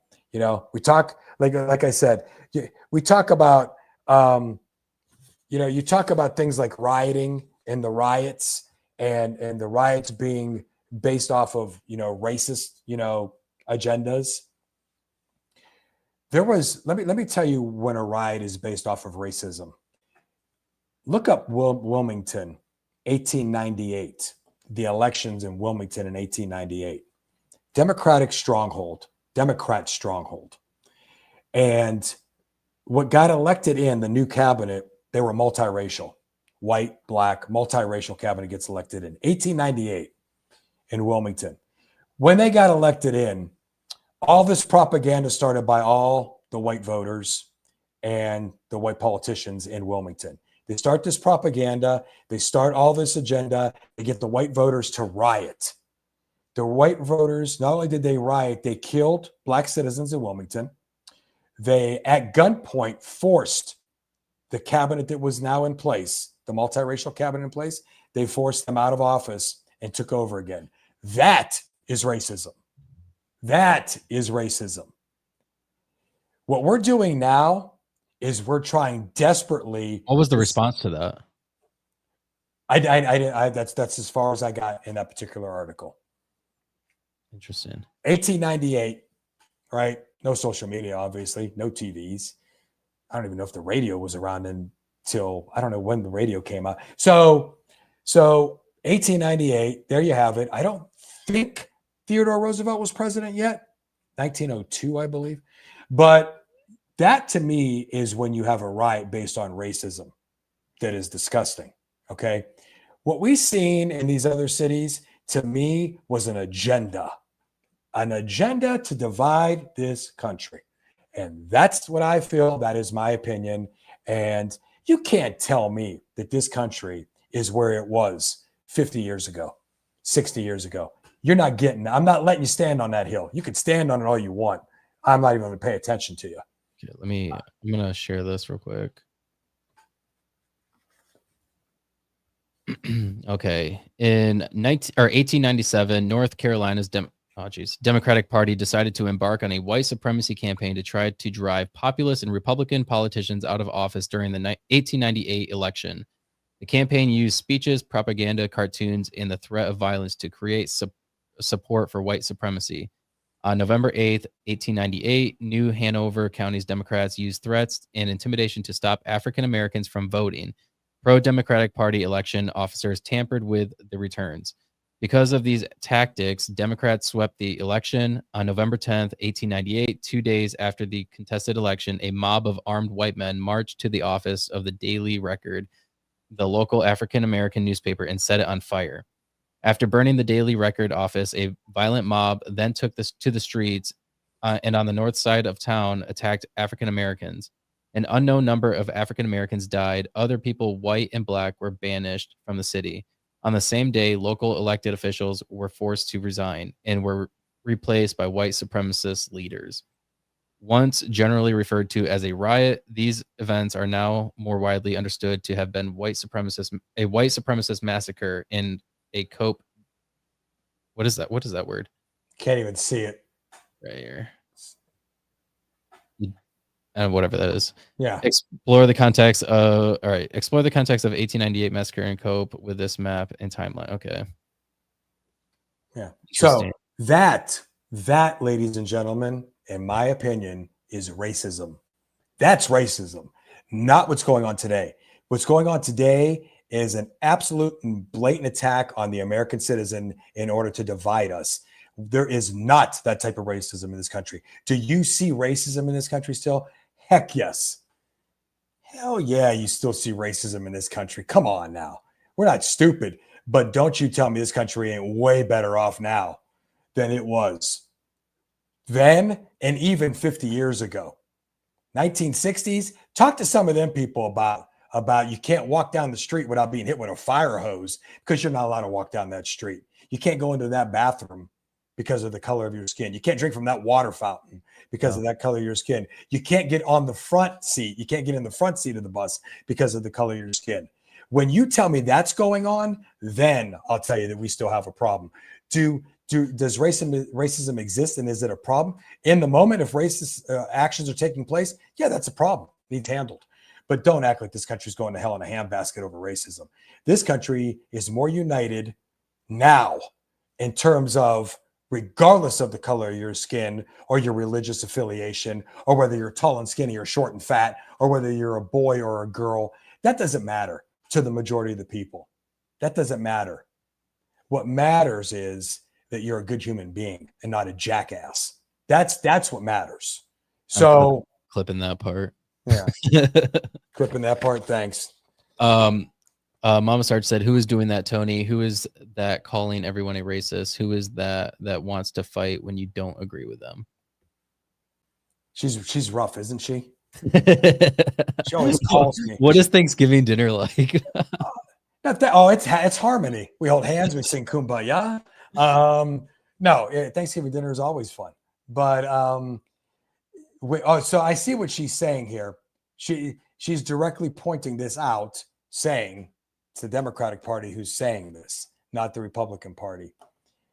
I'll say this, Mom. You guys are witnessing this firsthand. I'll say this. I do see this a lot more from the Democrats than I do from the Republicans. I get the point goes to her. She gets that's a point well made. Somebody else wants to counterpoint that, please do in the comments. But I think to kind of touch on one of the points we were going to talk about, we kind of seen it with the response of Charlie Kirk in the way right after he was assassinated, everybody was kind of up in the air wondering what's going to happen. You know, is there going to be riots in the streets? What's going to happen? Is there going to be like a civil war? Because now one of the other side was taken out. Well, it makes you wonder. What's that? It does make you wonder. Like nothing happened. There was no riot when Donald Trump was shot. There was no riot when Charlie Kirk was assassinated. What do you think? Why do you think that is? But they will tell you there was a riot on January 6th when Donald Trump lost the election. So that's what. But there was I believe I have to look it up. There were 16 agent provocateurs that were from the FBI that were trying to shuffle people into the Capitol. Yeah, and that's what we see. And Dave, this is where, it's like a stalemate, because you're saying that, and then they say that's all fake news. And so what do we do? And I'm a huge Trump supporter because I said that. Yeah. I'm not a huge Trump supporter. I'm not. He is my president, though. You know who was my president before him? Joe Biden. He was my president. Before him, Donald Trump. Who was my president before him? Barack Obama. He was my president. George W. Bush was my president in 2000 through 2008. I don't ever remember a time before Trump where people said that that's not my president. Dave, can I give everybody some unhappy news here? Let me break the news to you. I want everybody to answer this question in your head. Am I a U.S. citizen? If the answer is yes, I have very bad news for you. Very bad news. Guess who your president is? I don't give a damn if you think he's not. It's Donald J. Trump. And that's the way it is. For those of you who are Republican, we were doing the same thing from 2020 to 2024. Bad news for you. Joe Biden was your president, whether you like it or not. That's got to stop. This is ridiculous. You have to hope that the person that gets in there, whether you voted for him or not, makes the right decisions, or at least makes more right than wrong decisions to lead this country in the right direction, at least in a way that you see like on a Dow Jones Industrial graph, Dave, where it's ups and downs, but always what? Moving in an upward direction. Positive direction, yeah. A positive direction. So I'm sick and tired of that ridiculous comment. Not my president. You don't sound extremely intelligent when you say that. You don't.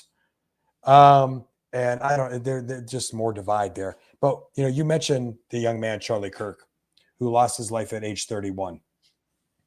And so we want to get into that because I'm looking at my notes here and we're coming to the end, folks. So if you're still on, we'd love to keep you here. Keep engaging. I appreciate everybody that's consistently stayed with us. We've had a steady flow of people watching this whole time. Yeah. So. And I get it. We've been on for what now? An hour and a half, maybe? Yeah, an hour and a half. Yeah. And so it's kind of rough. It's a weekday night and everything. So appreciate those who could stay on, and those who were here. We appreciate you. We appreciate you as well. When we talk about Charlie Kirk, this hit my soul. Not because I agreed with everything Charlie always said, but I agreed with a lot of what Charlie said. And Dave, I think what the problem is that people, in my opinion, misunderstood what this young man was trying to do. And that's where it hurts my soul when somebody thinks that it's okay to take somebody's life like that. They took a father of two very young children who will never remember their father. They took a father away. People say, well, nobody deserves to die based on their beliefs, but their beliefs had consequences. You know what? It was those remarks that I went Facebook Live that night and I went nuts. Yeah, I seen your live. You're angry. You were legitimately mad. I don't know, and I'm not going to do it now because I'm fine. Okay, but that right there, and these are people I've known my whole life and grew up with. The word "but" should not even be like I told you. If it was a Democrat or a Republican, that is just devastating news. Devastating news. One of his biggest opponents, that Charlie, his rival, so to speak, and I can't think of the young man's name. Nick Fuentes. Nick, yes. Did you see him come on? Yeah. And talk, crying?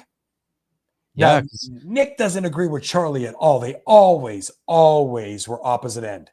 Nick was crying and talking about how upsetting it was. Nobody does it. And now if he was able to do that, anybody from the other side of the aisle should have been able to do that. I give him a lot of credit, that young man, because I never agreed with Nick. But the thing is, you never think, like, you think that it's not going to happen to you because you're on the right side of whatever political party. But the thing is the minute that somebody doesn't agree with you, now you've opened the floodgates for anybody who speaks publicly about politics or anything that anybody does not agree with to be taken out publicly. Yeah. You set a narrative. Well, and it's based off of Charlie's ideology and the fact that he is a racist and he is against the transgender community. Now, I want to tell you guys something. Perfect. Okay. That kid. When it comes to LGBTQ, okay, it comes to the transgender portion of this particular community. Everybody thinks that Charlie hated the transgender community, and you saw all these little quick snippets in reels and edits. I want you to watch this young man, okay, in transition. When Charlie was on tour at a college campus, I want you to watch how he embraces this young man. My heart went out to this young man, David. Go ahead and play this clip real quick. I want people to actually see this. gender male. What age should kids be able to get things like hormone therapy? Because I don't know what's true, what's not. Tell me, are you comfortable telling me your story? Will you pause? What he just did right there is like Jedi pastoral move. Somebody's asking you a question, and his first thing is essentially, tell me your story. Let me figure out why this is important to you. So he's discerning what's in this person's heart. Are they coming to me for help, or are they coming for an argument? Like, that's brilliant. It's compassionate. All right, let's keep going. Since like 3rd grade, and I'm currently 19, almost 20. I've known basically since then. I didn't start going by like a different name until 7th and 8th grade. I just don't know, like with the whole medical stuff, like what's true, what's not, what's helpful, because I've heard so many different opinions. First of all, thank you so much for that. Yeah, of course. So I'm going to have an opinion that very few people will ever tell you, which is I want you to be very cautious putting drugs into your system in the pursuit of changing your body. I instead encourage you to work on what's going on in your brain first. Here's what I love. Dude, he's doing theology here. Romans 12. Be transformed by the renewing of your mind. This is brilliant. He's a Christian man applying his theology to this person and this issue. Because the transgenderism issue is, hey man, it feels like there's discontinuity between my mind and my body. And what the transgender movement says is, change your body to come in alignment with your mind. The Bible says, no.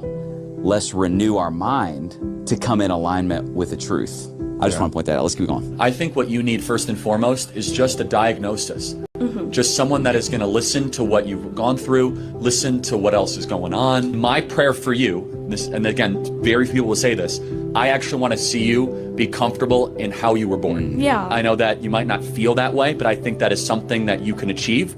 I think that with the right team and the right people, you don't have to wage war on your body. You can learn to love your body. Dude, by the way, there are more people than people would think at Lake Point who came from a previously identified as transgender, and then the Lord saved them and brought them out. And that, by the way, that's why the scriptures say, you shall know the truth and the truth will set you free. Well, why will the truth set you free? The truth sets you free when you've been enslaved by a lie. And somebody that's in that spot, like you can see it in that person's body, like she's not okay. And it's actually a lie that's enslaving her. So it's like telling somebody the truth in that situation, that's not hateful and it's not hurtful. The most loving thing you can do is explode the lie that's enslaving the person. And he did that, and he did it compassionately. Yeah. That's beautiful. I just want to say I'm a transgender. So I hope everybody watched that.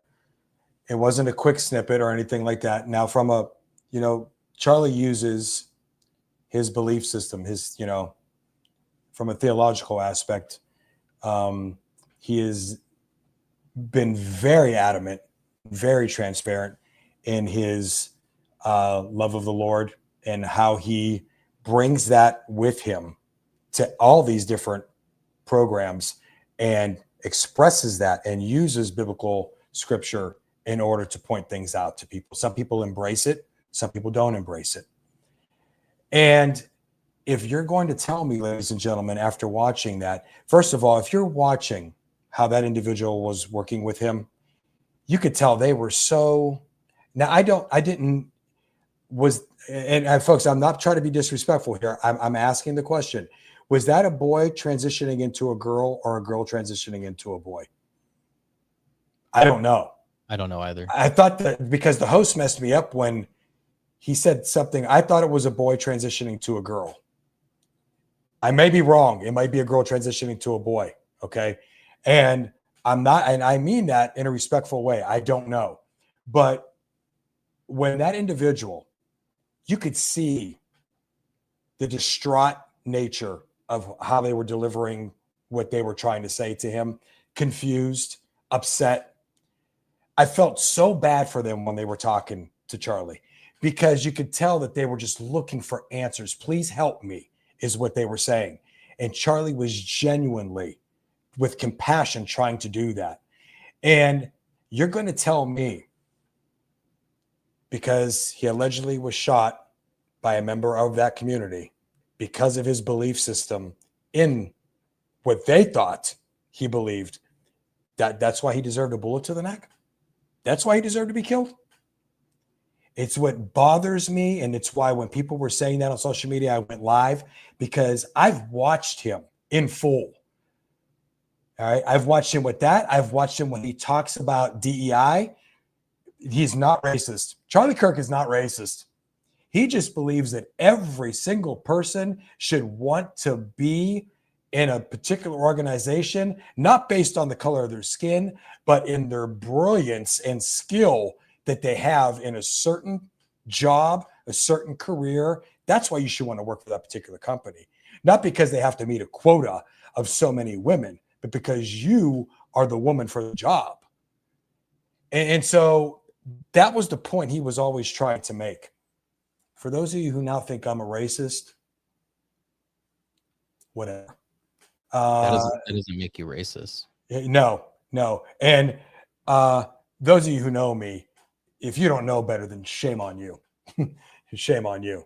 But here's one. I have another clip. Yeah.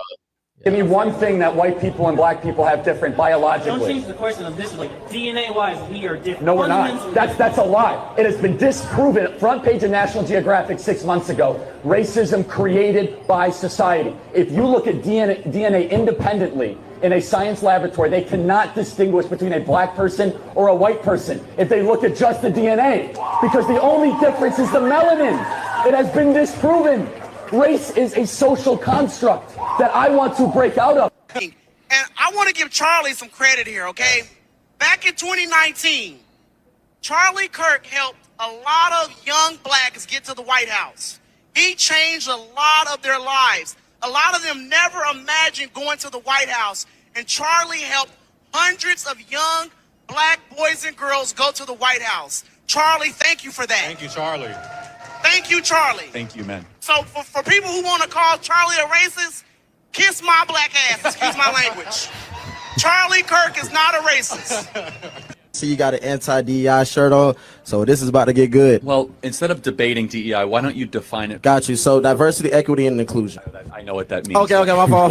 I would say DEI stands for didn't earn it. Ooh, Hey, didn't earn it. You've been working on it? I honestly believe that the fact that you got to this point. That's where the clip ends, and clips that other people were posting on social media.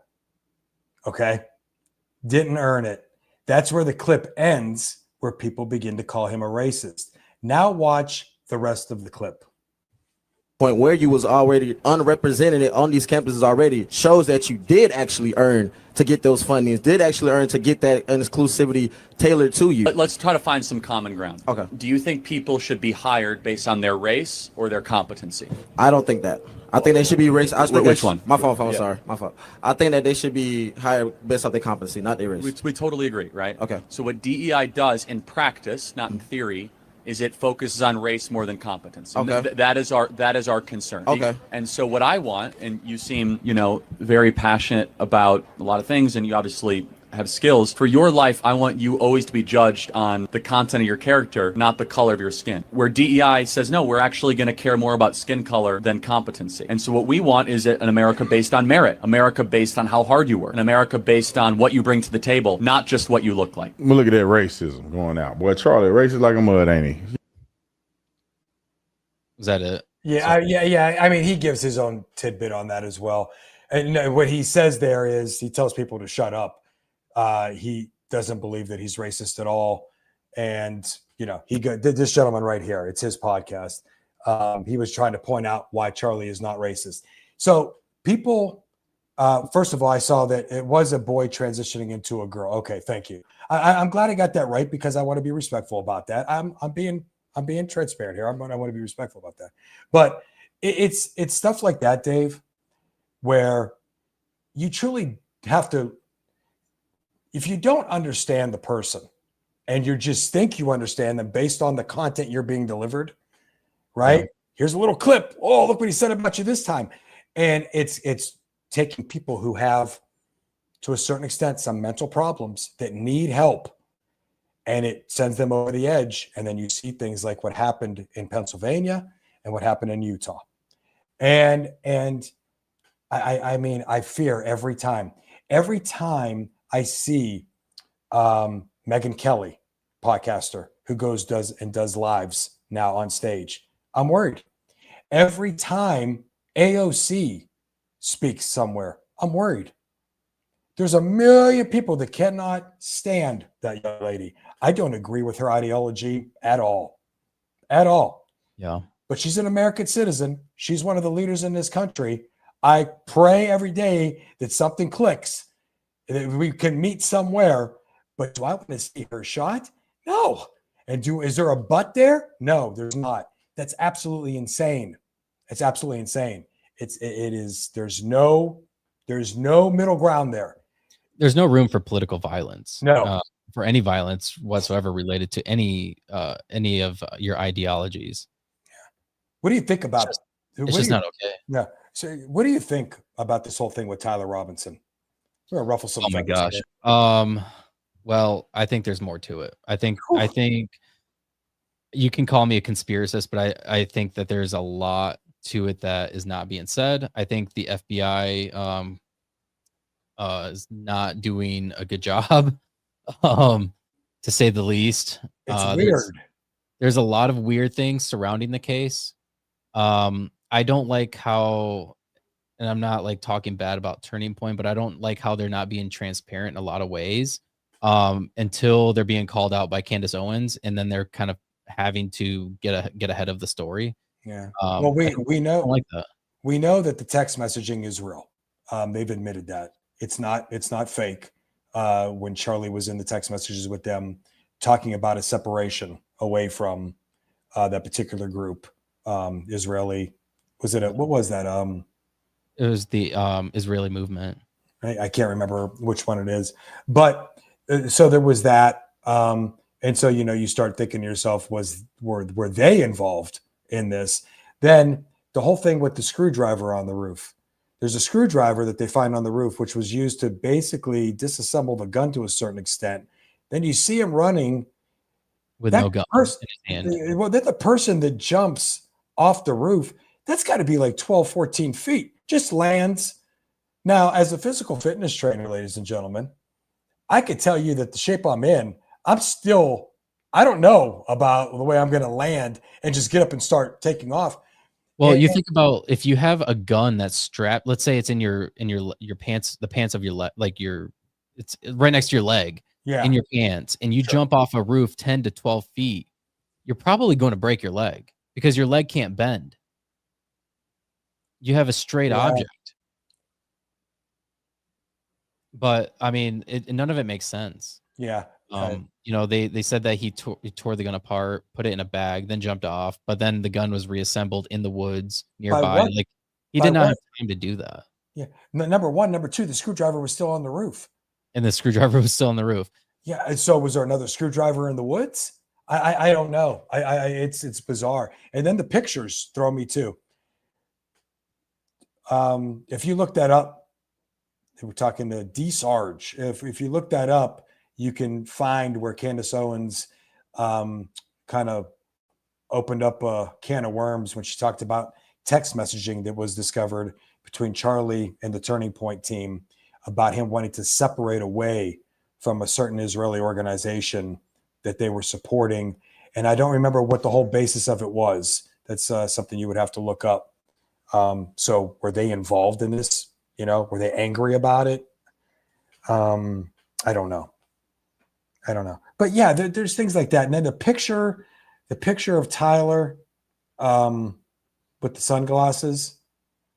And then do you think that looks like him? Do you think it's AI? Do you think it's AI is another problem, right? AI is another problem anymore. So from my understanding, with the original picture where they found him in the stairwell, that was a very grainy picture. Yeah. And they used AI to enhance that photo. Oh, okay. Okay. Supposedly. I mean, allegedly. That was my understanding. And so a lot of the features, like if you use AI to, enhance a photo, some of the features might not be exactly like if I used a photo of myself and wanted it to be an AI enhancement, then it would distort my looks a little bit. Yeah.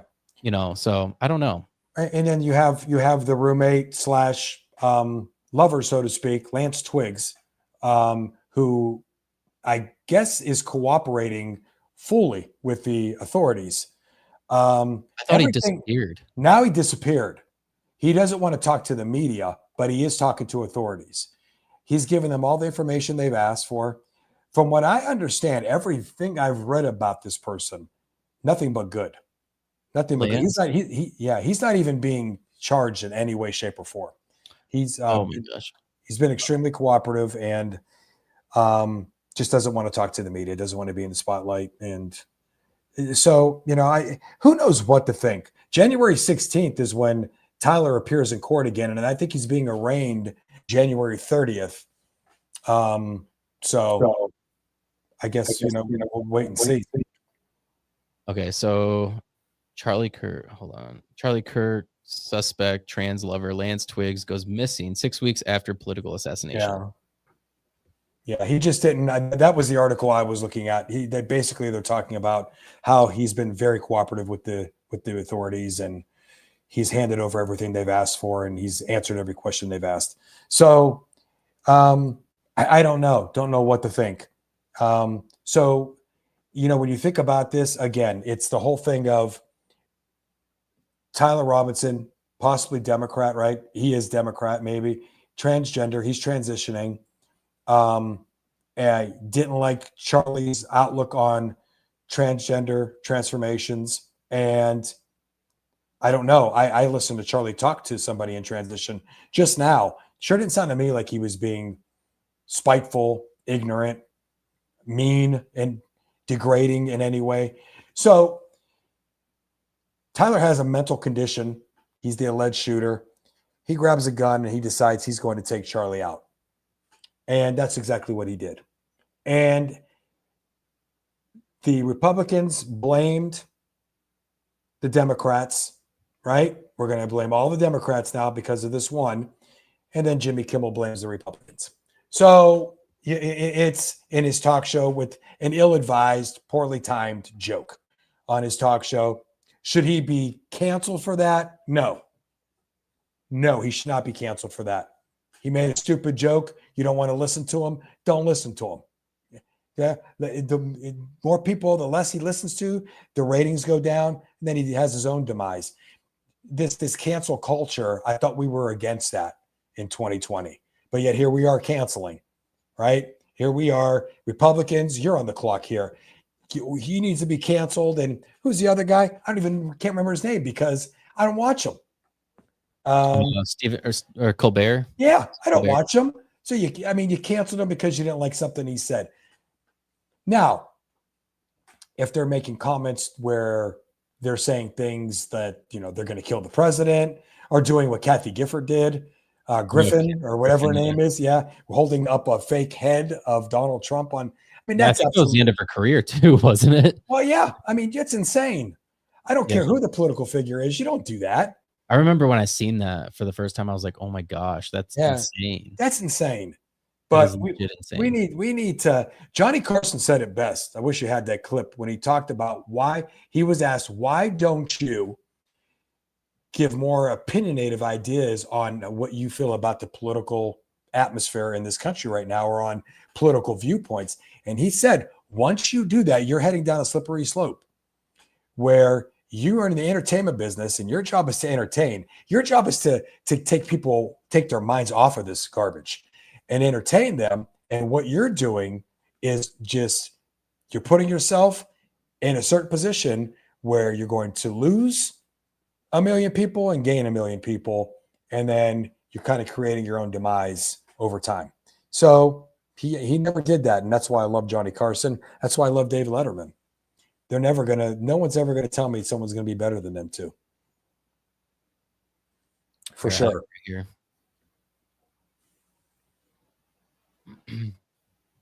Oh, I got to unmute it. No, I have an answer to that. I said, now, tell me the last time that Jack Benny, Red Skelton, any comedian, used his show to do serious issues. That's not what I'm there for. Can't they see that? But why do they think that just because you have a Tonight Show that you must deal in serious issues? That's a danger.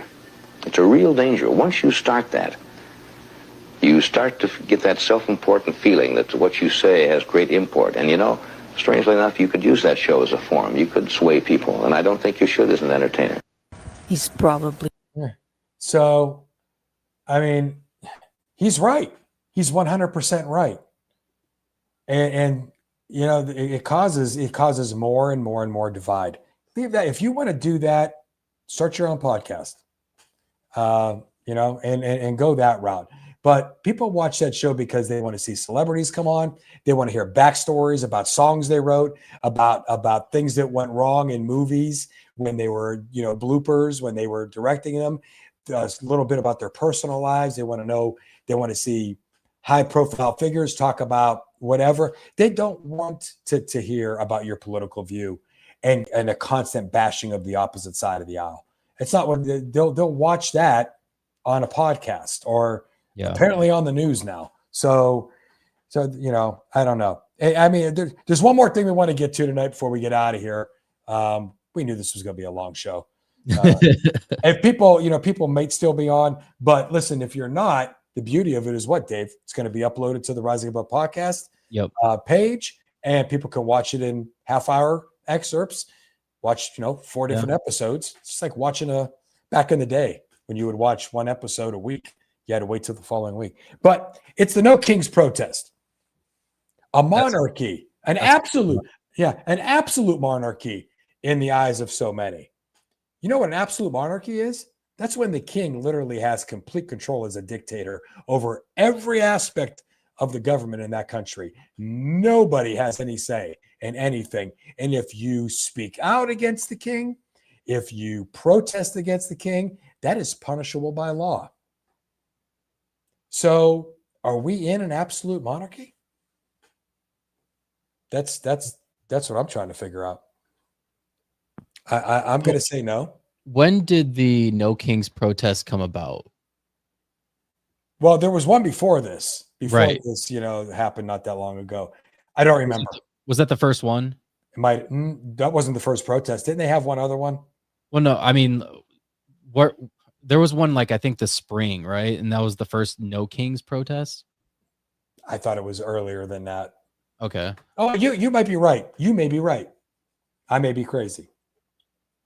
I'll have to look it up. Hold on. Because I guess what I want to know is why are they saying that he's a king? What is it that he's done that they're saying that? Well, they're basically saying that he makes all the rules and all the laws, and they go unchecked. They go completely unchecked by Congress, by the judicial system. Look at all the different things the judicial system was doing that really they have no power to do.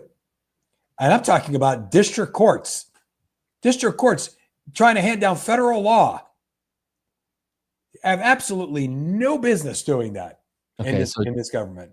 June 2025, No Kings protest, also known internationally as the No Dictators or No Tyrants protest, is a series of demonstrations largely in the United States against what organizers describe as authoritarian policies of Donald Trump and corruption in his administration.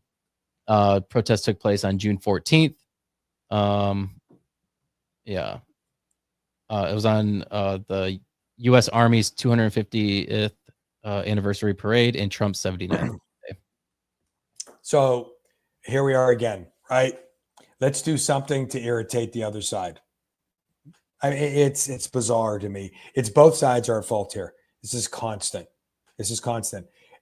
Nobody wants to come together. Nobody wants to come together. They really don't.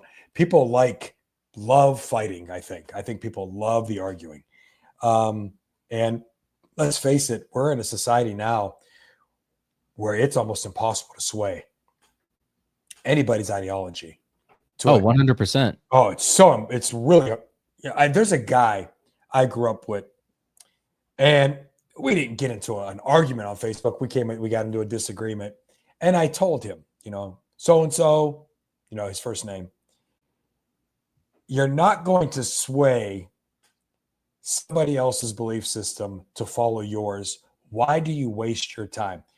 He had the nerve to tell me that on many occasions, he has had people come to his side of the aisle and understand his ideology and tell him he was right.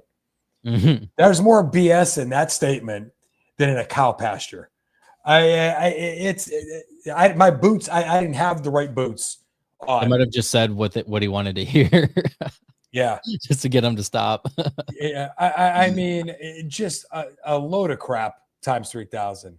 Did you guys see the gold crown that Tokyo presented Trump with?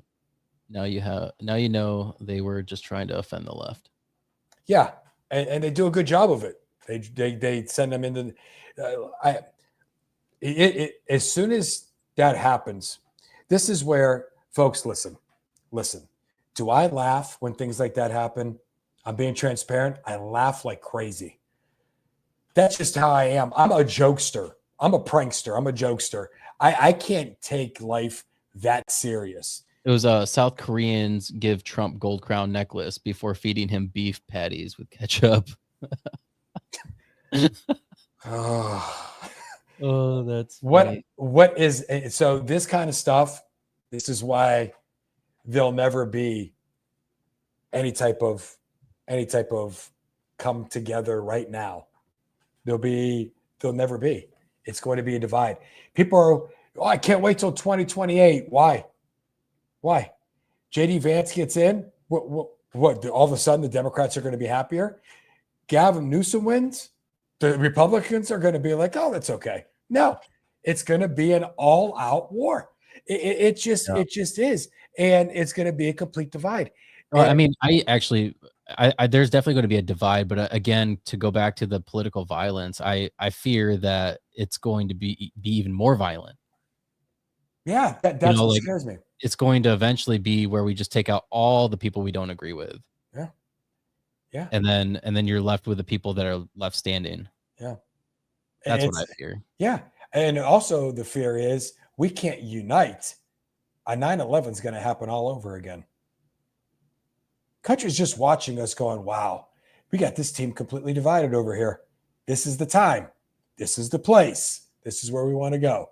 Well, I think a lot of it's influenced by other countries as well. You end up with these social media farms that literally cause divide. And a lot of like the arguing back and forth are these groups, these bots on social media that literally just cause division. They'll post something that's like anti-Trump, and then they'll like 6 months later change their page to a pro-Trump, and then they just go back and forth. Matt Savachko, post an example. It keeps the money rolling in. That's why. Give me an example of the money rolling in based on what we were just talking about, if you can. And it's, simple terms. Obviously, I don't want you to have to type a paragraph. But the last thing we wanted to talk about today, David, was the biggest issue we're having in this country right now. Just absolutely causing people to lose their minds. The big, beautiful ballroom. Oh, I love that. Here's the thing. People are losing their minds. But there's some things that I agree with. So the great big ballroom is being built. Is it off of the East Wing? I believe so. The demolition's done and the construction is underway. I don't know how long the construction is going to take. Why is Donald Trump doing this? What do you think, in your opinion? Why is the president building the big, beautiful ballroom? I think because he wants to be remembered for something significant. So I mean, I think he wants to be known as somebody who gave something to America. So listen to me. Let me ask you a question. Doesn't every president want to be remembered for something? Why do they all want a library named after him? Right. I don't fault them for that. I don't fault Bill Clinton for having a library. I don't fault George H. Bush for having a library, Ronald Reagan, Harry Truman. I don't fault them for wanting to have a legacy. So the ballroom isn't going with him. He can't take it with him. Once he's done, he's out. He's done. He's not. Yeah. Will he ever be in there again? He may be invited back. Depends on who the president is. But it's not his. He's not taking it with him. It's the American people's. As far as I believe this, they had an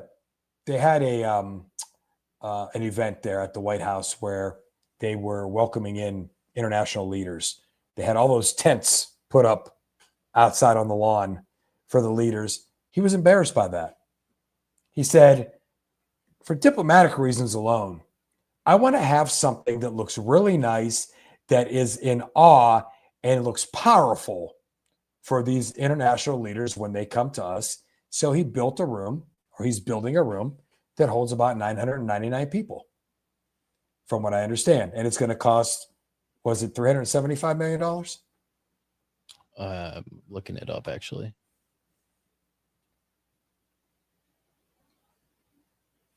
I believe so. As a project estimated to cost $300 million. Oh, $300 million. Okay. And cover 90,000 square feet. Okay. And So it's supposed to accommodate 999 people. Why not just 1,000? I don't know. Maybe the fire code. It hits 1,000 and you're in trouble if the fire chief shows up after 999. But so, I mean, when you talk about this, okay, and he says it right there, he's paying for it, not the taxpayers. Here's why I agree, Nick. Folks, the taxpayers are not paying for this. It is being paid by private investors. Now, I have a list of them right here. Let me share it. I'm going to point one out. Tell me how much YouTube is giving. I want to say it's $22 million. I don't have that, but. So let's talk about that one real quick. And then there you go. Folks can look at that while I'm talking. YouTube is investing $22 million. Here's why. Do you remember in 2021, I believe, when YouTube removed Donald Trump from the platform after the January 6 riots, when he was removed from speaking on YouTube? Donald Trump sued YouTube for $22 million. So what it looks like to me is this is the way to settle the lawsuit. I'll drop the lawsuit.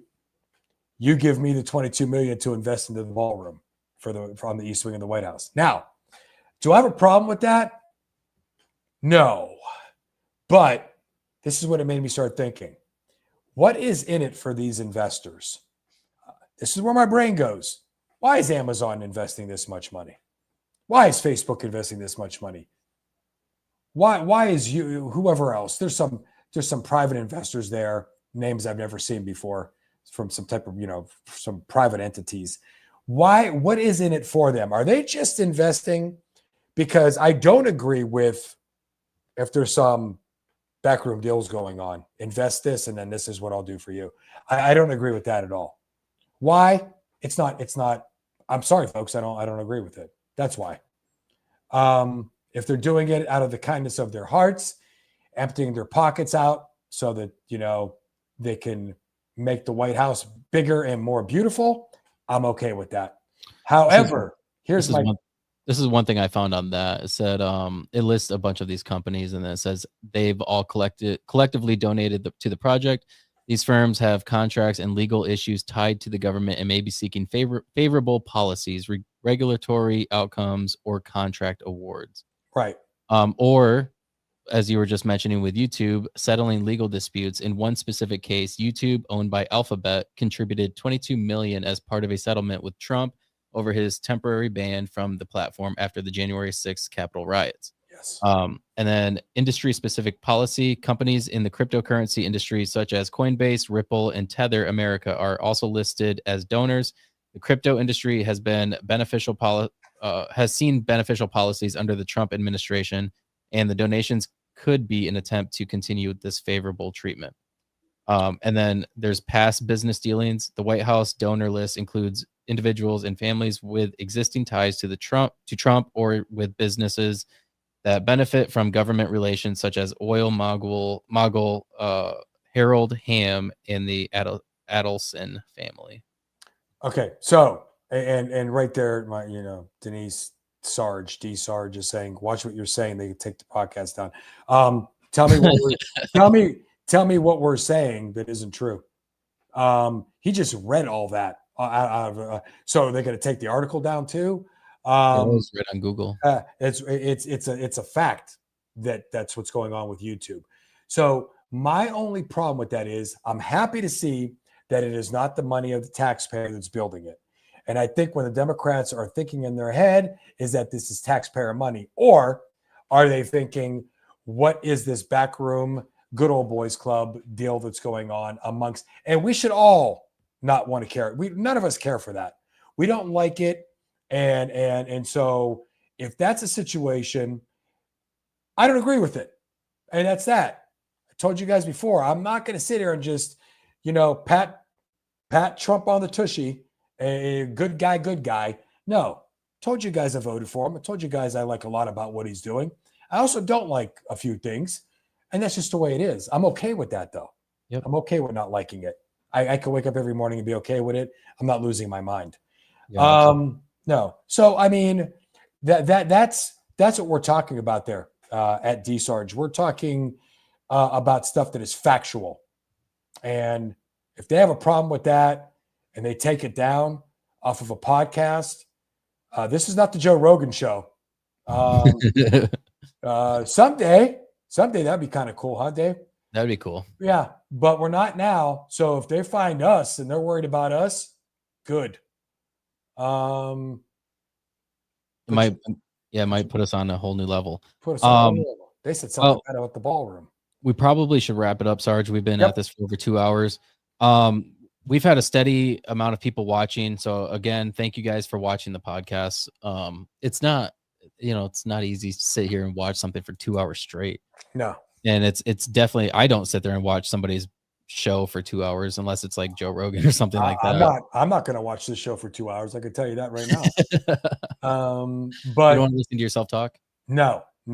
Yeah, I may watch. I'm probably going to watch the reels you put up to make me look to just drag people into the show, which is good marketing. It really is. Yeah. But the bottom line is this: I guess it's wishful thinking and probably maybe a wish that is just impossible to come true. We really wish there was a way that this country could reunite and understand that we all have a common goal, and that's to make America the best country it could possibly be, and keep it up here and be the most powerful nation in this world we live in, with all the right tools in place and gaining the respect that we once had, and hopefully we are gaining that respect back, and not having people look at us like the laughing stock of the earth. But it starts with having a conversation. Yeah. And that's kind of the point of this podcast is like, whether you agree or you don't agree, it's you have to learn to be able to listen to the other side, because if you just dismiss the other side, then that's when you start creating echo chambers, and it's a problem. So again, that's why we did this, so we could open it up for a discussion where people can comment and we can be like, oh yeah, that's a good point. Let's look it up and kind of get to the facts of whatever we're talking about. Yeah. And I didn't get a chance to look at all the comments. I see I call them the big three. Savachko, Sarge, and Phillips. I see those. There were more, and I didn't get a chance to read them because they were at one point moving pretty fast.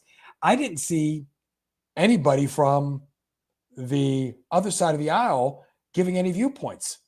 I don't know if you've seen them or not. I'll have to go into the comments and look. No, it's hard. I don't ever really see negative comments on a live video. People won't get on because you kind of know who's commenting. It'll show who's commenting. So again, that goes to having to hide behind a screen a little bit. Well, they didn't have to come on and start calling us names. No. If they didn't agree, or they may agree with us on some of the things we were saying, where we were pro-Democrat in certain areas. And right, say Matt Savachko said something to agree with. Matt Savachko, with all due respect, this is the way I see it based on what's wrong with that? Not Matt Savachko, you idiot, blah, blah, blah, blah, blah. Start going off the middle finger emoji. And it's like, it's getting as bad as the Michael Jordan, LeBron James argument out there. But, we really appreciate those who stuck it out this long, and we'll do it again. I don't know we're going to do this again. We got a lot of other stuff we got to get to. Yeah. For the people who don't know, Sarge and I do other podcasts together. We talk I mean, we've done episodes talking about health and fitness, specific topics like protein, strength and conditioning was another one that I will be releasing soon. And then we're going to get into some other topics as well, right, Sarge? Do you have a list of any of those that we can kind of throw out there? Well, we've had on the show Dr. Becky Natrajan, Yep. gastroenterologist from Arizona. And we did 2 shows now about gut biome. I'd like to have clinical psychologist Dr. Nicole Rentilla on the show, talking about mental stress and how we can handle that.